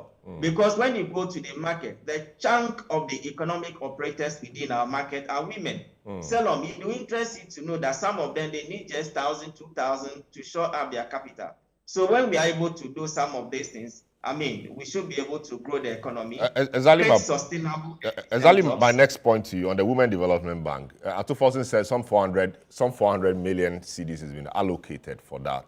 And we know the minimum capital requirement. Is it that this will just be used to pay for the minimum capital requirement? What happens to infrastructure? What happens to setting up the bank itself and all of that? And how different will this Women Development Bank be? Of course, when you go to the market, you see women, etc. Can't we resource, departments, maybe SME departments in banks, etc., to focus on these people so that lending rates to them will be lower? Because the money the Women's Bank will be giving them will not be for free. It will be money that they have to pay for at some interest rate. Couldn't we have given or incentivized the SME banking divisions or departments of the commercial banks to take up this and be more favorable towards our market women so that they are not giving the same rates, etc., that the other people in the commercial banks will be getting? Well, 400 million and all of these. And you know the thing about government banks, people will say, this is our bank, they take the money, they may not pay back. 1,000 cedis, 500 cedis, 300 cedis. How are you going to collect that? Are you going to seize their houses? And would the issue of collateral also come up? I mean, these are questions government generally must answer. But since you brought it, just deal with it from the technical point for me. Yes, are you there? Did you hear me? That's Nelson, yes. Oh, I think. Well, yes, yes. Go ahead. Yes. Okay. So if you recall, I think last year about 51 million was allocated for the Women's Development Bank, and then this year 401 million is allocated. You know that the minimum capital for commercial banks in Ghana is 400 million. Now you are suggesting that why wouldn't it be prudent for government to give that money to the commercial banks? Well, what I know for development banks is that they give the money to the commercial banks, and the commercial banks will lend the money to the SMEs. I mean, that is the same thing that Development Bank Ghana is doing now. For now, we don't really know the mode of operation of how the whole scheme will work. But the challenge is that in the past, if you look at Maslock is actually struggling because these monies were given to politicians. Politicians give the money to their people, and their people are saying, that is my MP who gave me the money, so I will not pay back. You get it? And so if we don't restructure this one in a way to avoid this kind of behavior, then the Women's Development Bank will also suffer the same fate. Now, the rate that the banks will give to the women will be much more higher than what the government will give to them through the Development Bank. But I think that the whole concept, the whole idea of empowering market women who are having SMEs is a very fantastic idea. Let me tell you something. During the election time, a lady approached me. She told me that she operates what's the name?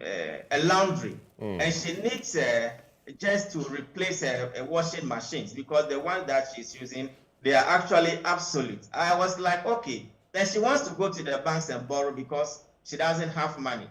But the rate that the banks were quoting, I mean, she can't pay. So these are the people who actually need this money from the Women's Development Bank. As to whether they will pay collateral, you know, some of these market women, they don't have any collateral. Exactly my point. You even ask them to give cash collateral. Yes. So if you ask them to give cash collateral, they will tell you, you want to give me 5,000 and you are asking me to bring 1,500 or 2,000 before. So the effective amount you give me is 3,000. So we are all waiting as market watchers. We'll see how government will roll out this Women's Development Bank to support, encourage our women, especially those who are, in the market wholesale. Now, let me also say that another area that I think the job will be created, last year, when you look at the allocation to CAPEX, it was very low. But this year, government is allocating about 57 billion Ghana cedis. That is enormous through the capital expenditure. And you see, all these things, they are beautiful, they are good to the ear, but it all depends on domestic revenue mobilization. Great, thanks. Now, let me come to Richard. So, job creation, I mean, a number of measures or a number of policies or things have been proposed in the budget for those. Focus on agri, capital expenditure, as Nelson mentioned, is gone up. A lot of those we hope will do well. What's your thinking around it? How optimistic are you that these measures will generate the jobs and will churn out the growth and development we all yearn for? So I'll answer that question, but first of all, let me just talk briefly about a few things that I've noted. I think when Franklin was talking, he mentioned about the debt situation, that the fastest debt recovery program we have had since time, I think he's saying. But that's not true. Again, the DDP? Yeah, no, it's not talking about our debt positioning improving. Yes. Our debt position improving. You see, and this is why it's fundamentally the case that we see a continuum where it is from one end to another. Where there are issues, let's point them out and deal with them. You know, the IMF program that we went to, it's never happened, okay, where we are required to front load all the debt issues, where the target in 5 years was supposed to achieve 55% debt to GDP. It's 55 debt to GDP ratio in 5 years. Okay. So on the basis of that, the government was put in a position where we have to front load all the restructuring effort. What you are going to do to achieve consolidation. So fiscal consolidation was front loaded in a manner that was injurious, but you have to do that. And that made the government of Akufo-Addo very unpopular. But that was what I'm coming. The other point too is that the exchange rate situation has improved. Yeah. So the exchange rate improvement has impacted positively on the that's debt right. situation. Yeah, you're right. But even that, there's a thing to be said about that. How we got there, at what cost. Okay, that we have the city as we have it today. There's a cost to it. It's not just a freebie. There's a cost to it. But I'm coming. No. Monetary policy. But I'm coming. But that is inherent. You see, when I don't want to be derailed, but let me focus on this. So we don't have a lot of time. Yeah. Look, so all of that, the domestic aspect of the DDP, the external aspect, I think the combined effort saved us in excess of, I think, about $12 billion. Okay, they are the NDC is a beneficiary of that, including the Eurobond 5 billion debt reduction, and also in addition to that, a reduction in interest from 8 to 5%. Okay, that has contributed to, bringing our debt situation to here. That is work. I'm coming. It's like you go on a frolic of your own to go and create a problem, and you try to solve it, and you want us to clap for you for trying to solve a problem that you have created yourself. That's what you're saying. Because you made a debt to GDP ratio around 56. I mean, that is expansion you're talking about. You're talking about expansion. Not the new series is what you're talking. Yes, I'm talking about new, because you can't compare the old series and the new series. So what we inherited is the old series. So let's talk about that. Yes, but hold on. If you've done the rebasing. Let me just give you the number. I've got it here. That is not even in contention. Okay. The 2016 debt to GDP gross was. No, in 2016, 55.63. So round it up, 57%. Okay. Sorry, 56%. Well, I'm not even debating that. I'll check that for myself. And then it went all the way up. I don't think that's correct. But the point is that just hold on. Just relax. Salom, just allow me. I'm just making a point. This is not anything new. This is a narrative that is there. Okay. So that was done, and we brought the economy to where we brought it, recovering. From 2023, the trajectory of our economy was clear. It is on the path that we're on now. Inflation down, reserve up. It has, well, I don't know at what rate you're saying is fast tracking, but we're talking about a trajectory. The trajectory shows that you are recovering. That's what it is. Now, the matter to do with we've gone to create a mess and we needed to be clapped for. I'm not sure who is saying that. Because when we came into office in 2017, the growth we inherited, Salem, was 3.4. The following year, that grew by 8.1%. The economy expanded by 8.1%. And I think 2018, about 6.3 or 6.5, 6.2. And then in 2019, again, 6.5. Yes. You understand? In 2019, in particular, this country surpassed Nigeria in terms of foreign direct investment.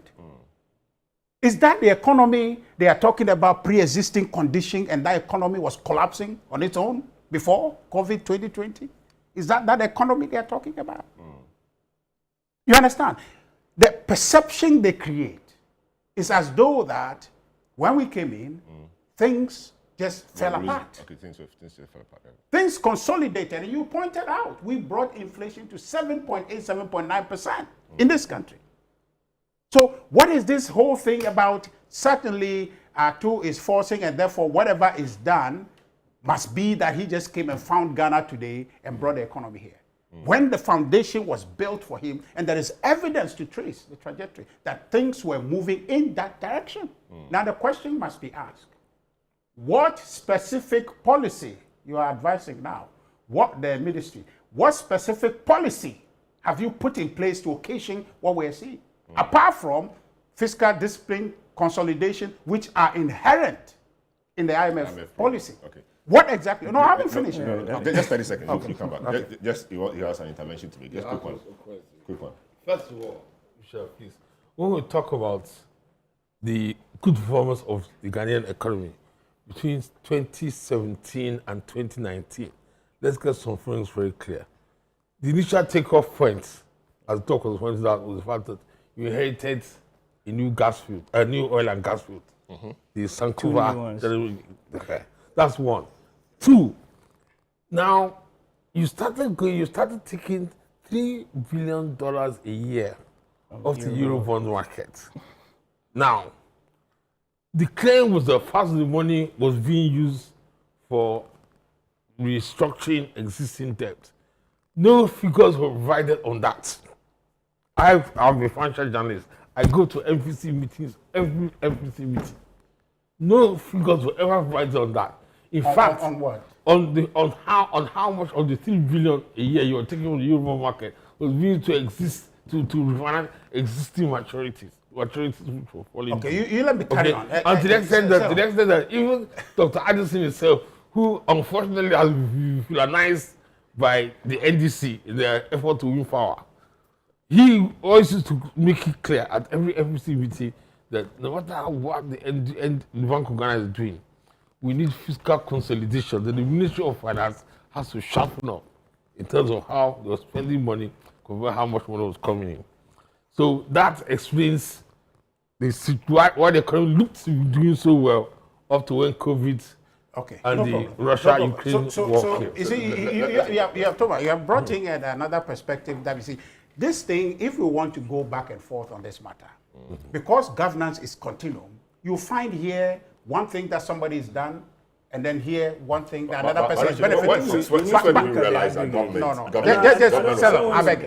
Yes, I beg you. Let me just... No, I beg you. You are hijacking. Just hold on. If you look at all the allegate... So right now, what we have here is only me. We have Fred, we have him, and we have my brother on there. And Thomas is oscillating between the two bottles. So allow me, let me make the point. You see, Thomas makes a point that we inherited an oil field when we came to an office. Okay, no problem. No, it's okay. But here's a point. There was no oil field in this country. They inherited one in 2010 when they started producing. The GDP sparked, I think, to about 11 or 14 or so percent. You understand? How did that become 3.4% when they left office? Was that not there? Was that not there? That was there. So when we are talking about this thing, let's not be, sitting here and acting as though that they haven't done zilch. I want to know what you have done apart from the fiscal consolidation measures that were already pre-existing and you came to inherit. You understand? So we can have a substantial question, and I'll get to the job matter, because when you ask him, he hasn't answered the job issue. He's not told us how they're going to create 8,000 jobs. They're just throwing numbers to us. That's what it is. It's not true. No problem. You are inviting. But when he was talking, he was inviting my No, I'm saying that I want you to have your time. So that's what I'm doing. Yeah, so you should just listen. It's not to be invited. But you see, that's the point. So I'm just saying that on this economy, let's have a conversation about progress. What we have today is by virtue of the investment that Akufo-Addo government did, the discipline that we commenced, the disruption of COVID. Of course, they don't want to agree, but on a good time, they will agree to that, and Russia, Ukraine. But I can tell you from my heart of heart that but for COVID, this economy won't be where we got to in 2020. Oh, I'm telling you that for a fact because I have.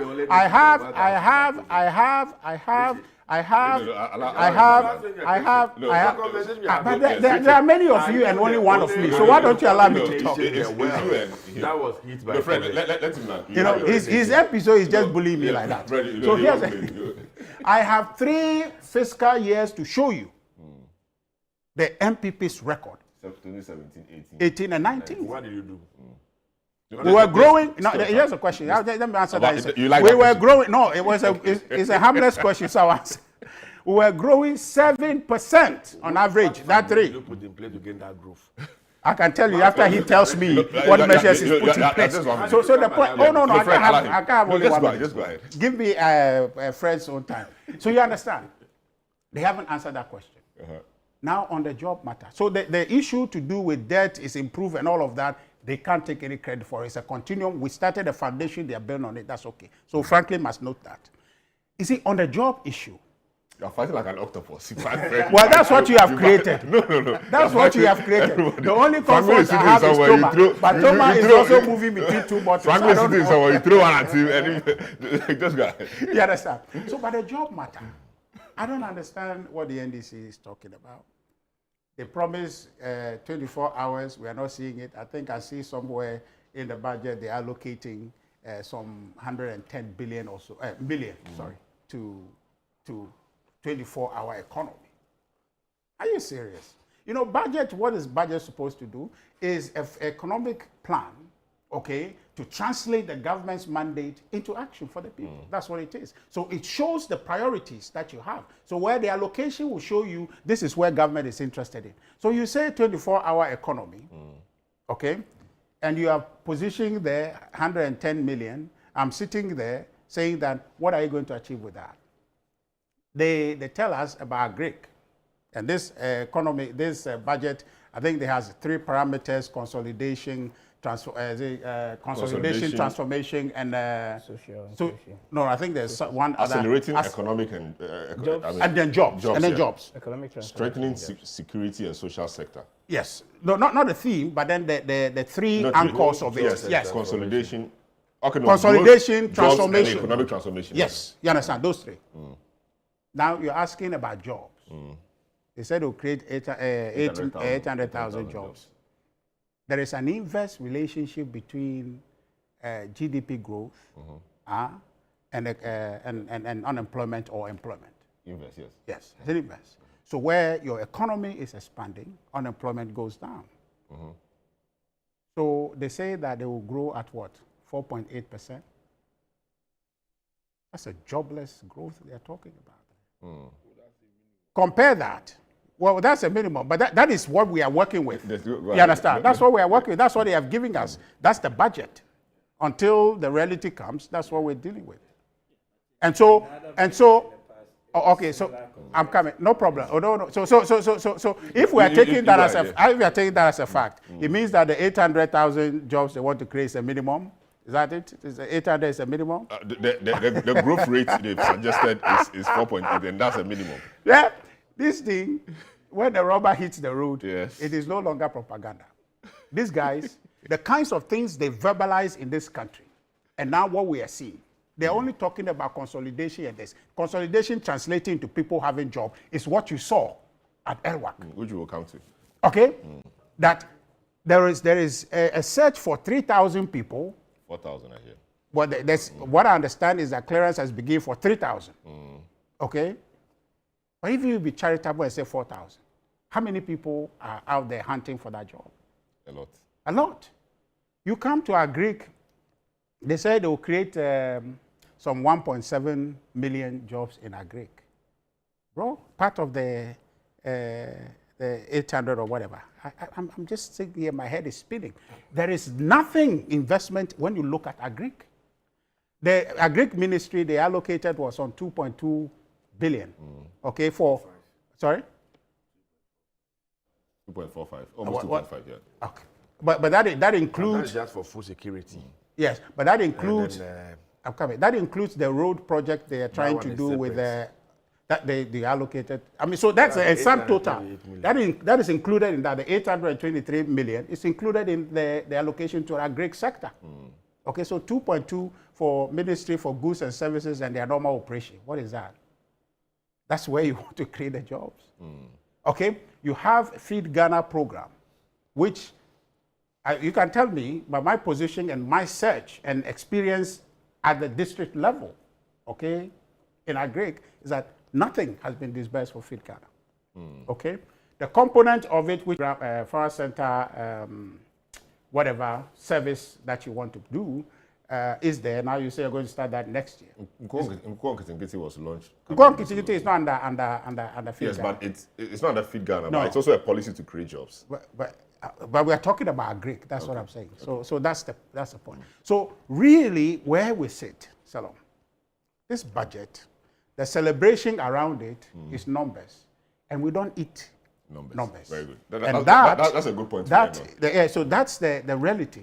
There is nothing else to say. There's nothing they have done. My questions are outstanding. He should tell us. Let me just put my question. That he should tell us because he's advising. Yes, yes. No, he has a question. He has it. Don't repeat it. He has it. Yes, he has it. So that we. But if he doesn't answer, so answer. because he's an advisor to the finance minister. Oh, yeah. Answer, Richard. Fred. So he said we don't eat numbers. The jobs. Where are they? How are we creating the jobs? Richard. Surprise. Richard is running away from data and statistics. Now today is contesting that we don't use the numbers. I'm extremely surprised. And it's even questioning the number of people who were at Airwork and other centers looking for military opportunity within the military sector. If all these guys were doing something before you left office, would they have been there today? We have been in office for barely 10 months. I've forgotten, Richard. We have been here forever and ever. And so these are the liabilities that we inherited, that we are trying to find solutions to. We didn't create them, right? And so don't make that argument. You see, whichever way, globally, when it comes to employment creation, there are things you need to put in place which eventually will translate into employment creation for people. If you develop infrastructure, for instance, if you build more schools, what that means is that you will take in more teachers, you are likely to take an accountant, you are likely to take a beza, you are likely to take even cleaners and what have you. You create employment. If you build additional hospital, you take in more health workers to work at the place. If you build a railway system, go and check the statistics across the world. The number of people that the railway sector alone employs. And so if you get your railway system working well, you get your water transportation working well, these are sustainable jobs. They are not a NAPCO type. The 100,000 will come and celebrate and jubilate, and after 2-3 years, it fizzles out. And the people are back home. That's what we're talking about. It's just like building a Terminal 3. When you build a Terminal 3 and you employ people there to work, these are dignified job, sustainable job. If you expand the thermal port, you bring in more people. That is the concept of job creation that we are talking about. I agree with Franklin when he makes the point that this thing should not just be on the shoulders of government alone, and that we should create the space for the private sector, like PPP. I agree that government cannot do everything alone. And so once we create that conducive environment, and that's why we are looking at the tax regime. Again, I agree with the point that was made, that if we can get the policy rate coming down, we can get the interest rate from the commercial banks coming down, then of course the private sector can move in there to go and access more funding, and they'll be able to open their businesses and employ more people. So all that government is seeking to do at this point is want to create that conducive environment where the private sector will lead in employment generation, but what, you can also, of course, take government out completely. Today, as we speak in Ghana, the highest employer in this country is a government. Is that not correct? And so government will continue to create employment opportunity and continue to create that conducive environment in the agriculture sector that my brother is running away from. Today, as we speak, more than 60% of our people are within the agriculture sector. And maybe what you have not been able to define very well in this country, there are a lot of people you meet out there who tell you, I am not working. The fellow may be a missing. Today, when a missing go to work every day, they mark them, I think, 200 Ghana cedis a day. So assuming he gets a consistent job that he's doing for a month, put the figures together and check how much the fellow is earning within a month. Go and take a headmaster of a secondary school who perhaps even have a master's certificate. His salary may not even be up to 5,000 Ghana cedis. You understand? So, yes, people are underemployed. People are employed, but in their minds, because I am not wearing a suit and a tie, I am unemployed. And so at every opportunity, I'm looking for another employment. Majority of the people today that were at work and the rest, if you get close, some of them are already doing something. But the thing about they are doing is not good enough, or it's not rewarded enough, or it's not very sustainable. And so with the government sector, once you enter there, at least you are guaranteed some number of years of working without any interruption. That's why people are moving in that area. So these are the things that we need to look at. Now, if you can, again, agriculture sector, if right, buffer stock have given them money. Government has issued a strict directive.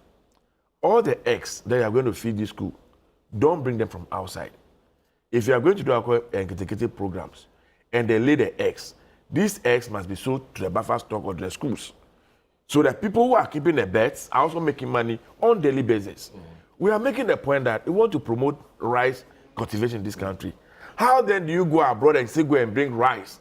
For example, you come to my district where rice cultivation is one of our major, preoccupations. Then you go and bring rice from wherever it is to come and feed children like Mafu, Lolobi, or Likpe. Whether that's what they do. Why don't you buy the local rice from the people? Why don't you buy them? Government policy must drive that. Now, government policy is in that particular direction.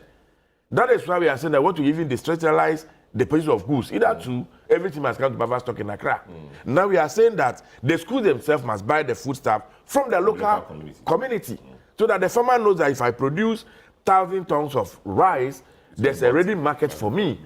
So these are the interventions that government is putting in place. Unfortunately, we don't have time. The energy sector, look at the investment we're trying to do. Let me just go to Franklin. No, you don't give me time at all. Let me go to Franklin for the final word on this. No, I'm not pushing. No, but so Franklin, you are the last word on the job creation matter. You are the final word on this, Franklin. Well, listen, interesting conversations, by the way.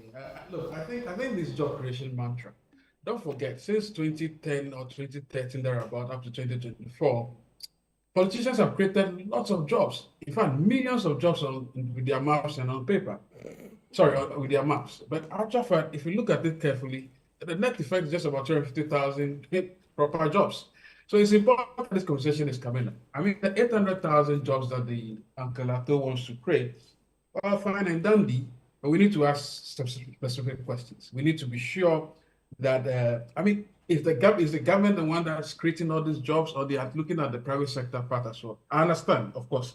If you look at the government spending close to 300-something billion cedis next year, and about 57 of that billion is going to infrastructure, capital investment. We need to actually do the ratio analysis. How much of that money is going to the private sector to create this job? As I understand, Theo, correct me if I'm wrong, the VAT reforms, the VAT rationalization, probably puts about 6 billion Ghana cedis back into businesses' hands. 6 billion is fine, but compared to how much government spends, 30 billion on a road, on infrastructure, that is too disproportionate. And as I understand that the private sector is the engine of growth, we should be doing a lot more to ensure that the private sector gets more. Not this, these little ones, $400 million, 200 million to this year into an SME bank, it's fine.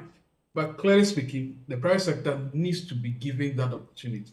And I think that way will be creating a lot of the jobs. Having said that, I think we also need to be clear that at the end of the day, this economy must be shepherded by all of us. We should be watching the numbers. We should be tracking the numbers so that we don't ever have to wake up one day and somebody tells us that, well, the wind blew from Lolobi Kumasi to Akpafu to this, then it destroyed certain crops, and because of that, the economy suffered. No. Very well.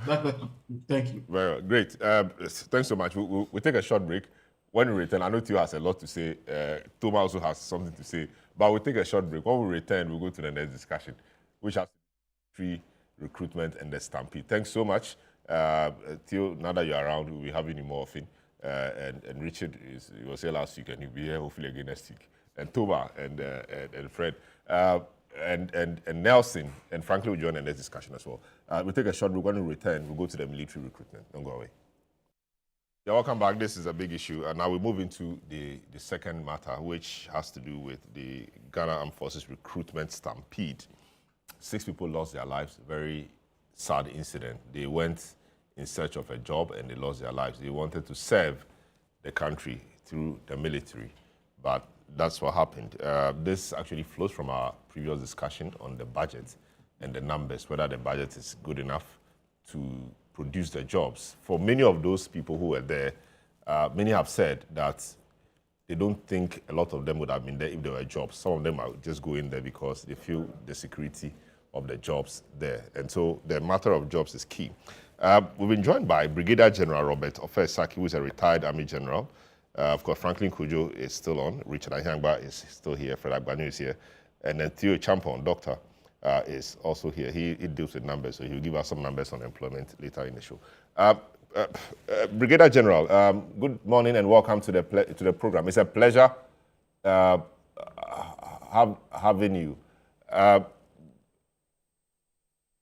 right, so yes, before we talk to Brigadier General, let's hear what the ministry has been saying about the victims of that tragedy. We understand that government is giving to the families that lost people a slot each, and the only condition is that they must be fit. Let's hear the Deputy Defense Minister make that announcement.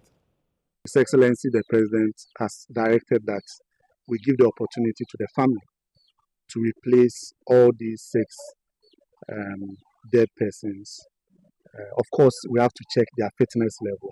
Not only that, His Excellency the President has also directed that all injured persons involved be also given the automatic qualification to be recruited.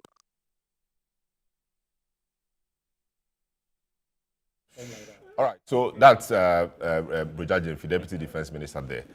Whilst we're trying to get to Brigadier General for his take on this and to explain to us the processes, I come to Theo for some unemployment figures and how that is shaping our country. Theo, you have some figures? So unemployment, I just thought I put into context some of the job numbers, because Richard asked the question, where are the jobs going to come from within this budget? And of course, also the point is that, look, and Toma made that point, one budget cannot solve all the unemployment problems in this country.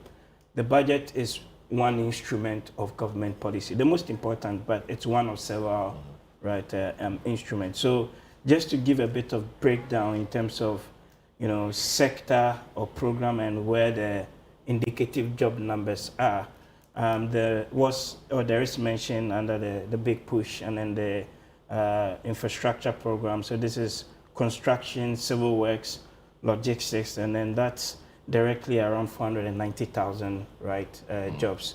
And this is both direct, and it's based on using some multipliers from the World Bank, right? If you look at the textiles and garments space, so this is within manufacturing and also promoting export competitiveness. There's mention of the 3 new textile garment factories. And again, that is going to do around 27,000 direct jobs. I've not included the indirect.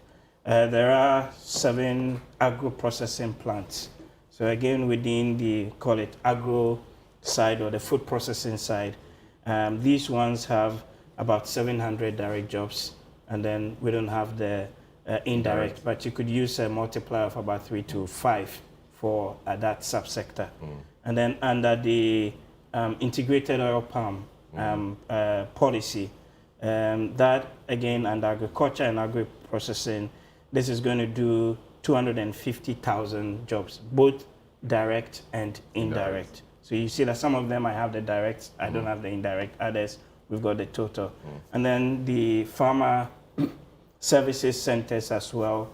That is going to create from the data I've got here.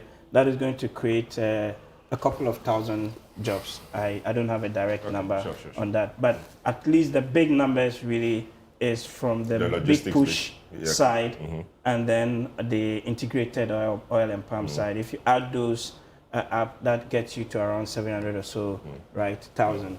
On top of other initiatives that have been done. And then quickly, please, if you allow me to, I think some concern also was expressed about the revenue side of the equation. That okay, you could do all of these things if you don't have the money, right? What do you do? And I think it's also important just to highlight the fact that if you look at the numbers and if you look at what we have been doing in the past, anytime you have like a drop in revenue, there's actually a corresponding adjustment on the expenditure side of the equation. And this does not just predate this administration. In fact, it's been the last 5 or 6 or so years. And people have been saying, but we're not spending money. I think you made that point as well. If you look at the Q1 to Q3 25 expenditure numbers, right? Employee compensation is actually up by 1 percentage point.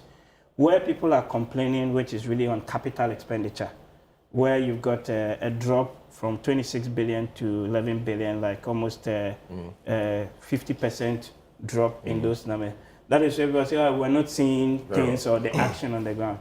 But for good reason, because in the first few months of the government, they've had to do, or undertake, audits. And you need to understand the state of things before you even start awarding, right, new contracts. Hence why in the 26 budget, you do see a big allocation going into some of these capital expenditure and infrastructure sectors. But also now with an emphasis that you cannot spend when you don't have the authorization. So all those additional controls to allow you to keep tabs on the spending becomes, extremely important. Very well. So I just thought, again, just to put things figures in context. into and then the last one, 1 minute, on the again revenue, the VAT reforms and the things that are taking place. It's quite a big one, right? Now we're around 20%.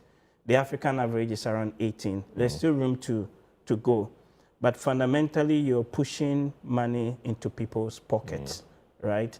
And then importantly, the COVID levy that has been scrapped, because that was one of the things that the government said they would do. If we're actually able to close 1%, right, of the loopholes that we're getting from the import declaration at the port. So the minister showed some analysis of the leakages So even though we are scrapping it, we'll recoup or we'll get it from if I various even sources. close 1% of that loophole at the port, you're going to actually make more than 5 times what you are getting from scrapping the COVID levy. I see. Great. Thanks so much, Doc. So what Yes. No. let's. We actually so much. Yes. Revenue in this country. Yes, but The thing is that we are not. It's mismanagement. It's mismanagement. Yes. It's mismanagement. So that the issue is not about revenue generation. You go to the port, like he's saying, the money is going the wrong direction, to wrong pocket. The money is not coming into the system to be used for Great. We'll finish this discussion. So he wanted to throw in the job figures, which he has done, which puts. But you didn't mention the 1 million coders program. Forgotten about that. But one. that we know, right? That's in the last. So you know it's also employment. You know that complicated is also employment issue. I'm trying to tame Richie. No, but I'm just reminding you. A few messages. Good morning, Salam, and your distinguished panelists. Honestly, I admire Dr. Teal's consistent objectivity in his submissions on the issues related to the economy of Ghana. My prayer is that he strengthens same in his new role for the good health of the economy. It's quite a long one, but that's from Frederick Ayuni in Bolga. You said your dream is to publish a paper under his guidance someday. We'll be glad to get connected if he wouldn't mind. Okay, so I mean, you're in Bolga East, in the Bolga East district. All right, so Prince Harry Nkofrodia says, anyone who at this moment will say that this 10-month-old government is not doing well must be doing So out of anger or hatred for the government, it must be very selfish. That's Prince Henry in Koforidua. Mausia ABI Star in Abutia Tete in the voter region says, I support the Ghanaian budget, the budget read by the finance minister, which signifies a brighter future for our nation. Yes, you go on and on, but yes, that's the government of it. Prof. Agbomebias is also doing the viewing and he's following the discussion. Now, Brigadier General Robert Ofe-Saki is ready for us. He's a retired Army General. Brigadier, good morning. Welcome to the program. It's a pleasure to have you. Yes. Good morning. Great. Now, talk to us about how recruitment into the Ghana Armed Forces has historically been and what has changed over the years to date in 2 minutes. Generally speaking, if we want to go through the history of recruitment for the armed forces, it's a long story that I can give from colonial time, independence time, the various military regimes, civil regimes, and all that. But the purpose of this meeting, in my view, is to look at what recently happened and how it could have been averted. And then it may be of interest to also note that for the past 8 years and beyond. Yes, General, if you could take your hand off your phone, your camera, if you could take your hand off it so that we see your face well, yes. Right. You may realize that a lot of recruitment have taken place during the Fourth Republic. Recent ones is the last 8 years, where every year there was this massive recruitment processes and expansion of the numbers in the armed forces. I'll go straight to the point of preparation and mode of recruitment, which resulted in this national calamity of losing this 7 able-bodied females in this recruitment. First and foremost, there has always been a process of recruitment in all the stages, and then it's finally, comes to an end when the person has been taken and he has to go for training. For this purpose, now it has even been digitized to the extent that people didn't need to come and write their names and then all these rigorous up and downs and all that. The final phase, which has caused this calamity, is said that it could have been averted. It could have been averted because previous years, they were now coming in columns of services. That is Navy, Air Force, and then Army. It is unfortunate that in this particular instance, they mixed all the 3 services together and brought in, as it was being written in the newspapers, of about more than 20,000. That is about the size of spectators at Accra Sports Stadium when it had not been expanded and in its whole form. So in the first place, apart from poor, crowd control, and also indiscipline by people who have converged at a place, as to sit down quietly, like you are showing on this television. And if there's even any change of people coming from outside and so forth, causing them to stampede, I think the first blame goes to the indiscipline of the crowd. But when death comes in, that is when it calls for investigation and see what people actually did, security agencies or not. And we have example of stadium disaster, how it happened, and then the police that were being blamed actually were sent to court. So in my view, we should look at the practical approach, how it happened, and whether this method of recruitment is still what we should pursue. There are so many ways of going about it, but I won't go into the details. Once people are dead, we all console ourselves and mourn them. But there are so many mistakes that we've all committed. And then we tend to put the blame on one section of our society.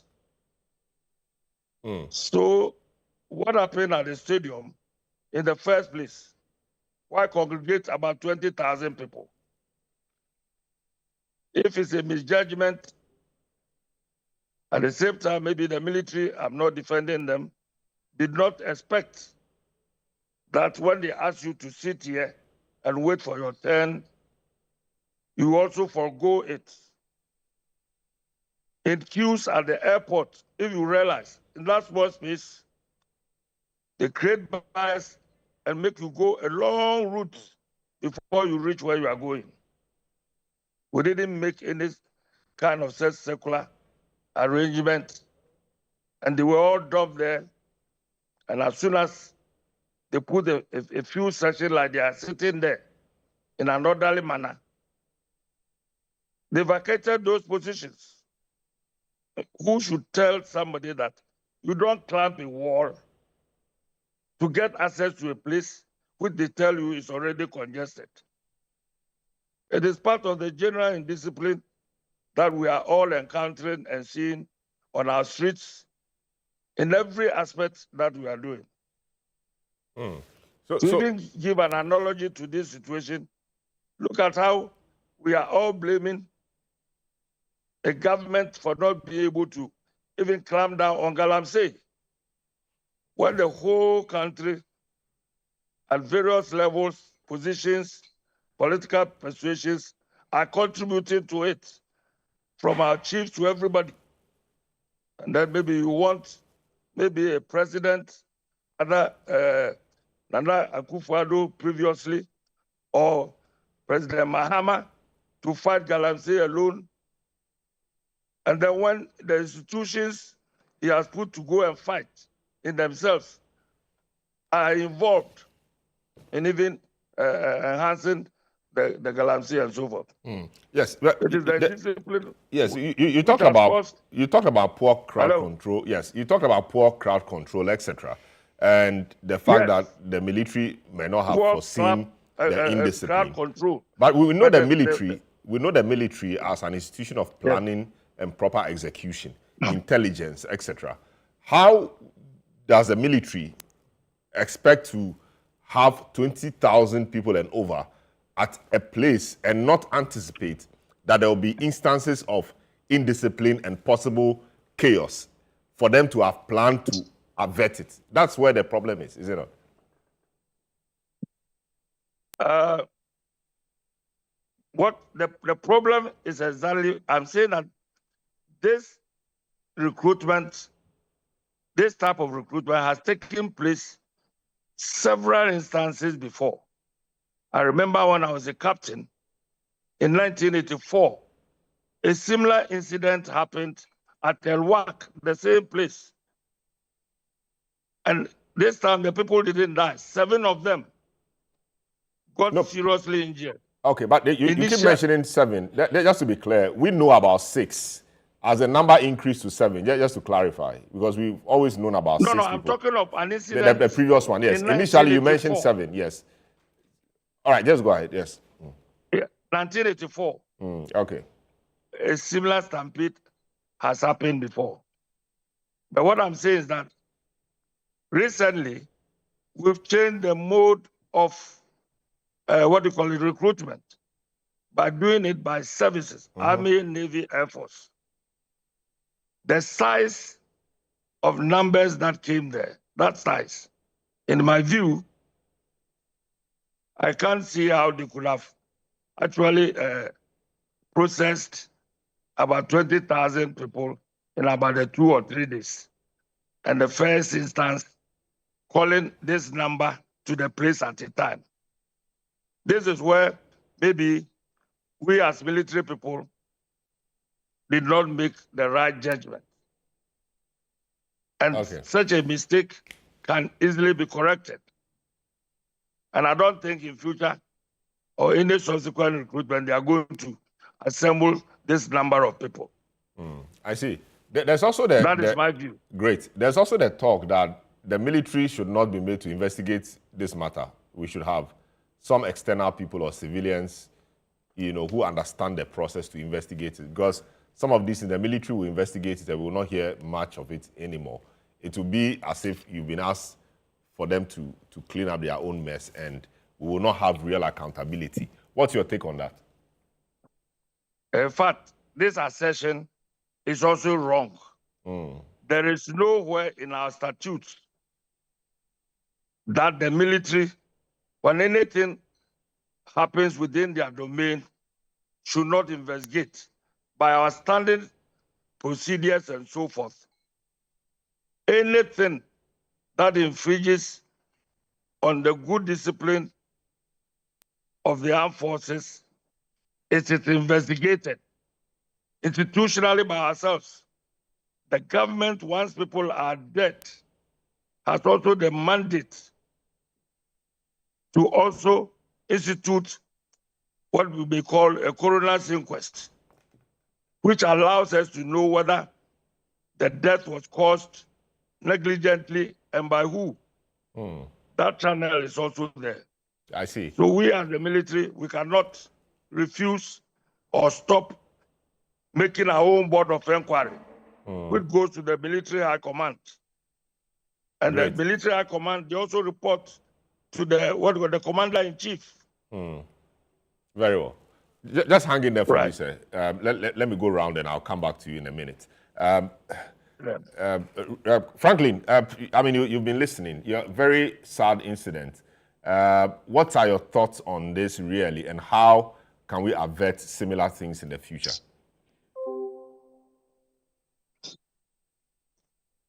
Okay, so I don't have Franklin.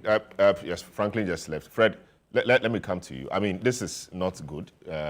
6 people losing their lives when they went to look for a job. What do you think went wrong with the system? How do we deal with this so we don't have this happening again? So let me extend my condolences to the Berry family and with the sick expedient recovery.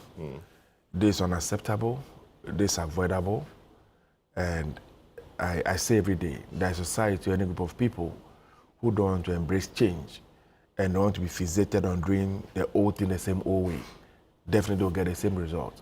The Brigadier General is telling us that far back in 1984, they experienced a similar thing. And in 2025, we are experiencing same. Then the question is, what have we done all these many years?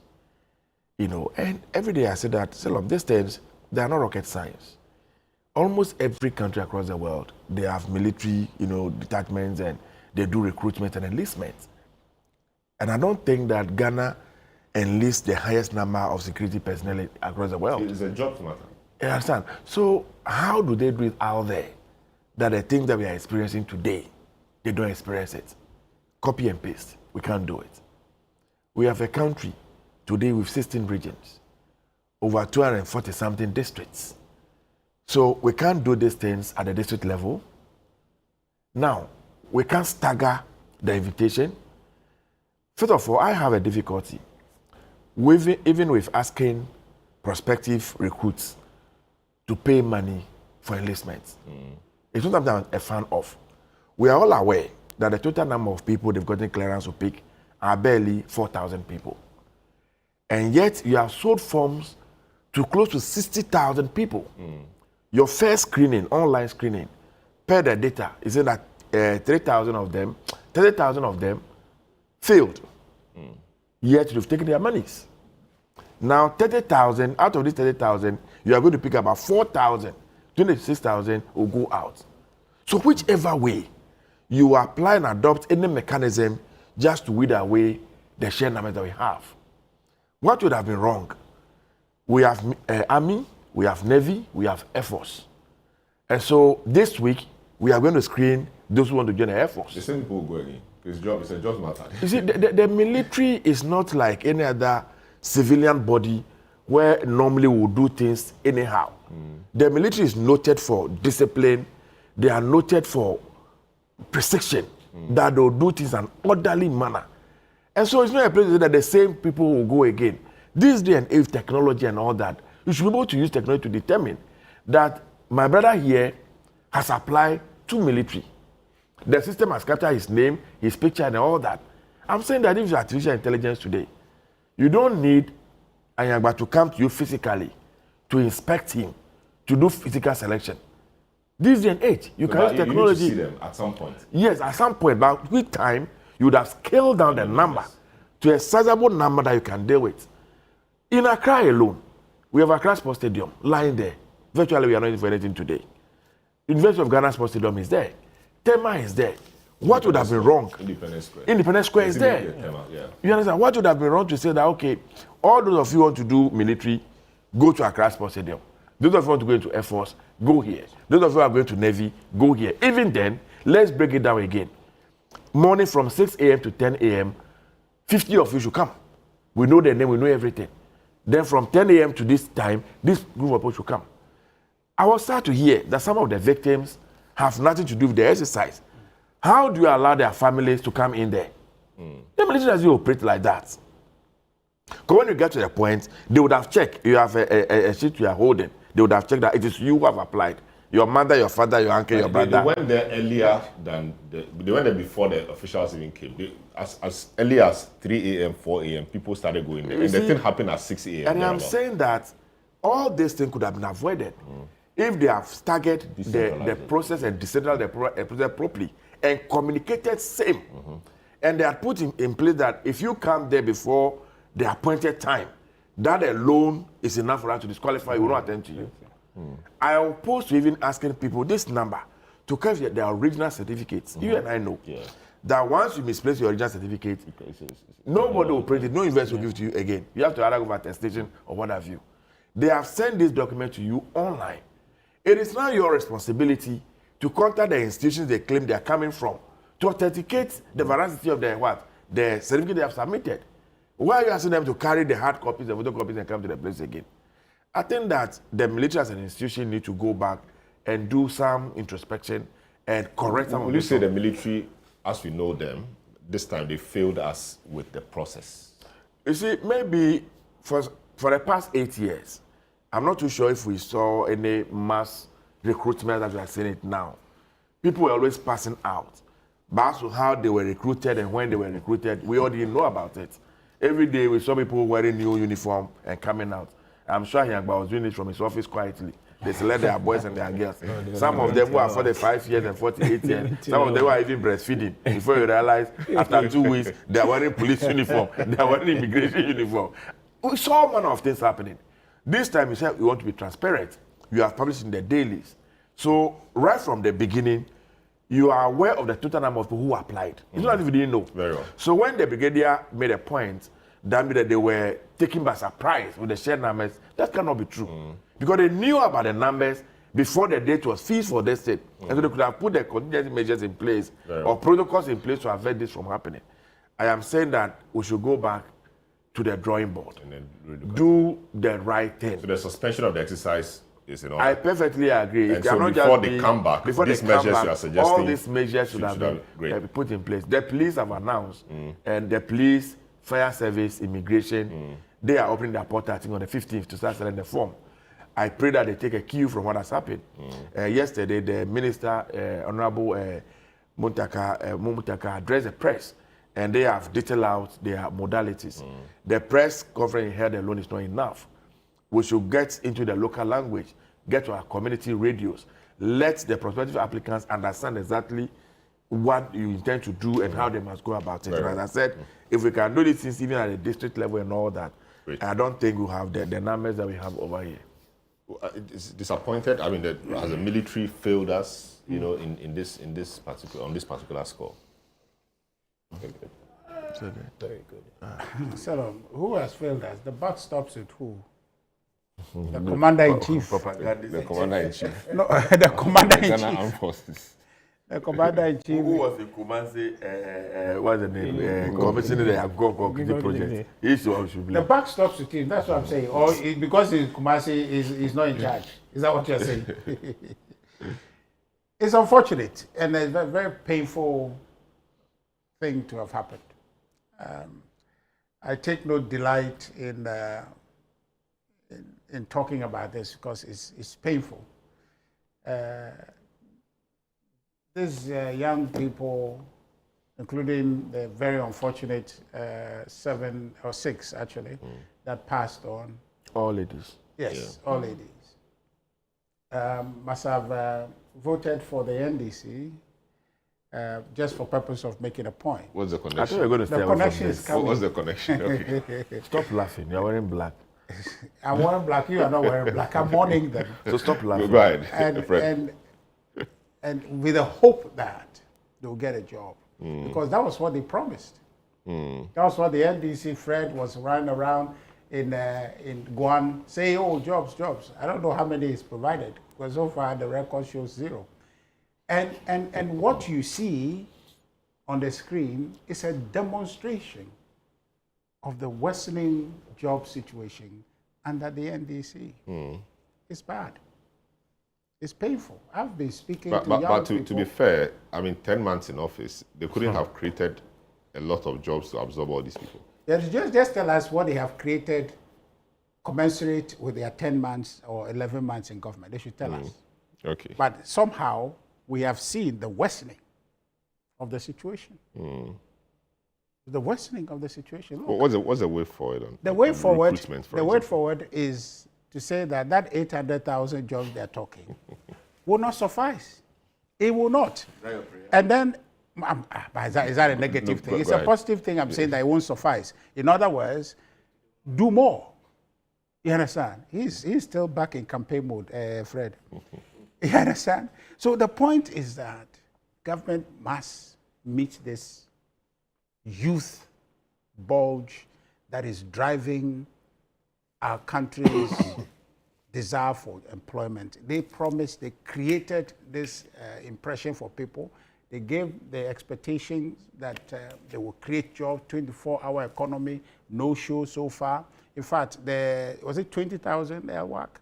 So if you take 20,000 typically, and then they say that the 24-hour economy was going to do 133. So it means that when out of that 20,000, the clearance that is given, you can clearly get 9,000 there, right? There's a third, well, let's just say 4,000. So you can get 12,000 people. So 8,000 people is, okay, you wait, we are going to morph you into maybe the police recruitment or something.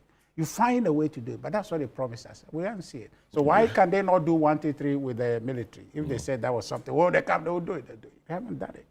So young people in this country are struggling. They are struggling.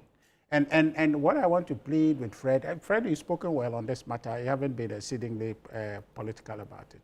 But you see, what I would say is that your NDC guys, don't be defending the government against the interests of the people, because what the pain that the people are in, I'm advising you beforehand. You see, Salom, I have been engaging.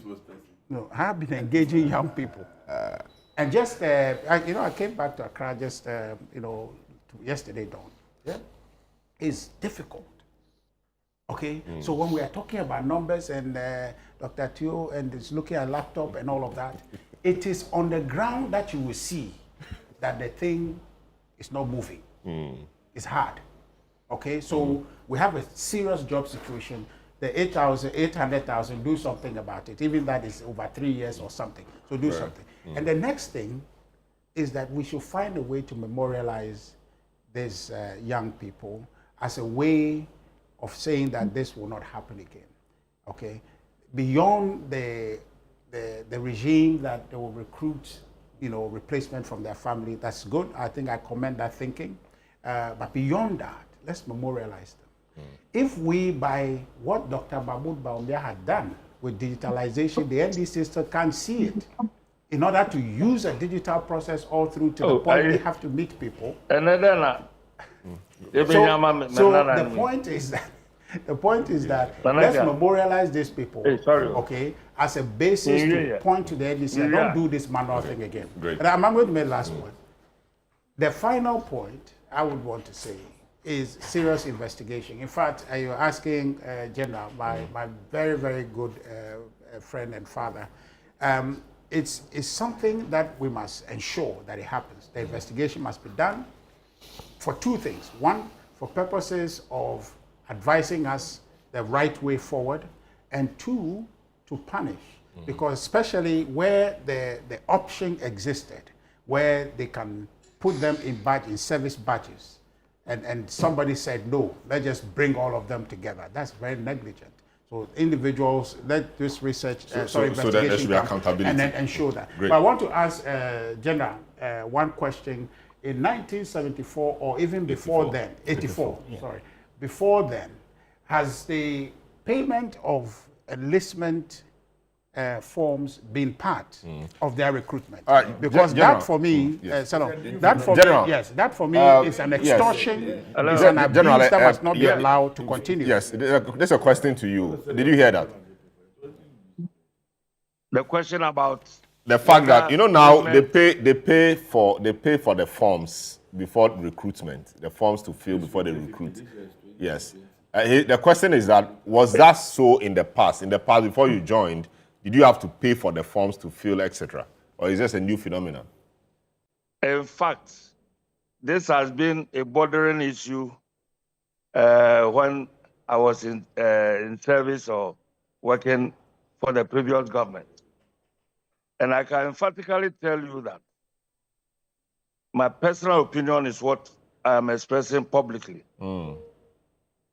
We did not, or in the old days, nobody paid anything for recruitment in terms of buying a form or even going to do a medical examination. The poor funding of the security services, and especially the armed forces, is what culminated into some of these things of charging these fees under the very eyes of government and so forth. And I don't know where this was even ever expressed as a policy statement or regulation to even govern the amount of money that you should even collect by way of a digital application. So this, I would just frankly say that the administration of the armed forces itself,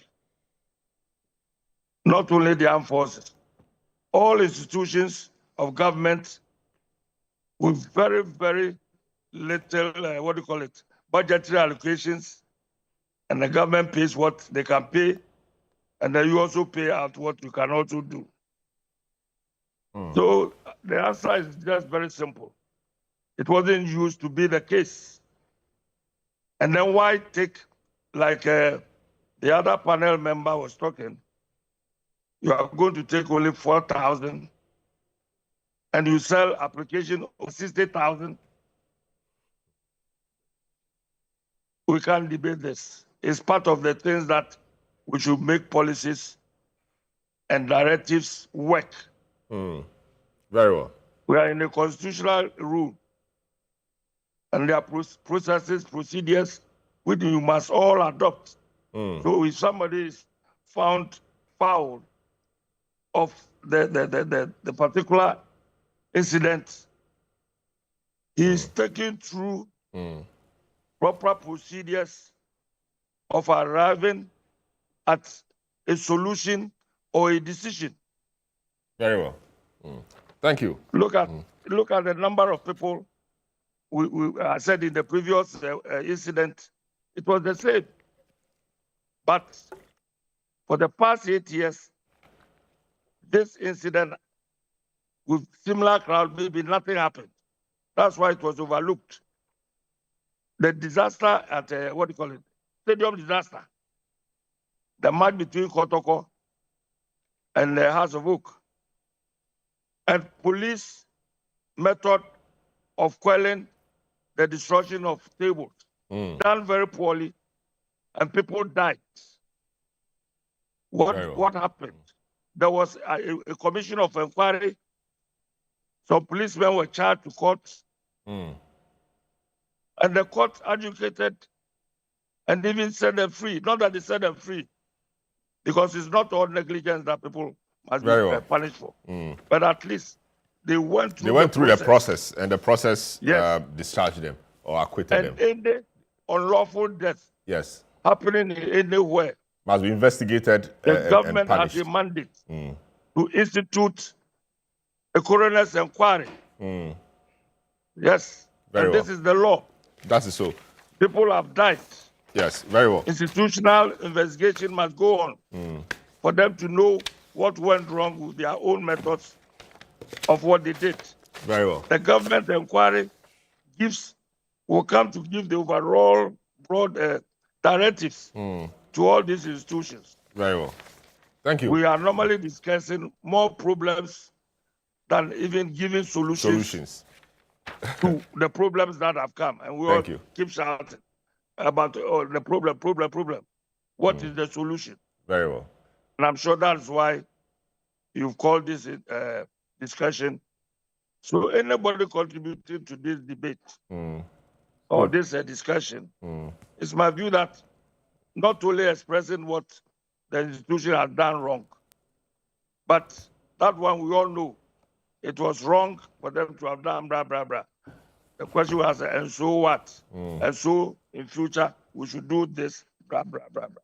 Very well. So that is my contribution. We really appreciate it. Thanks so much. Thank you so much, Brigadier General Ofe Saki. He's a retired General of the Army of Ghana. Thanks so much for speaking to us. Thanks so much to my other guests, Richard, Fred, and Theo. My name is Salom Adunu. Thanks so much for doing the listening and the viewing. Catch you same time next week.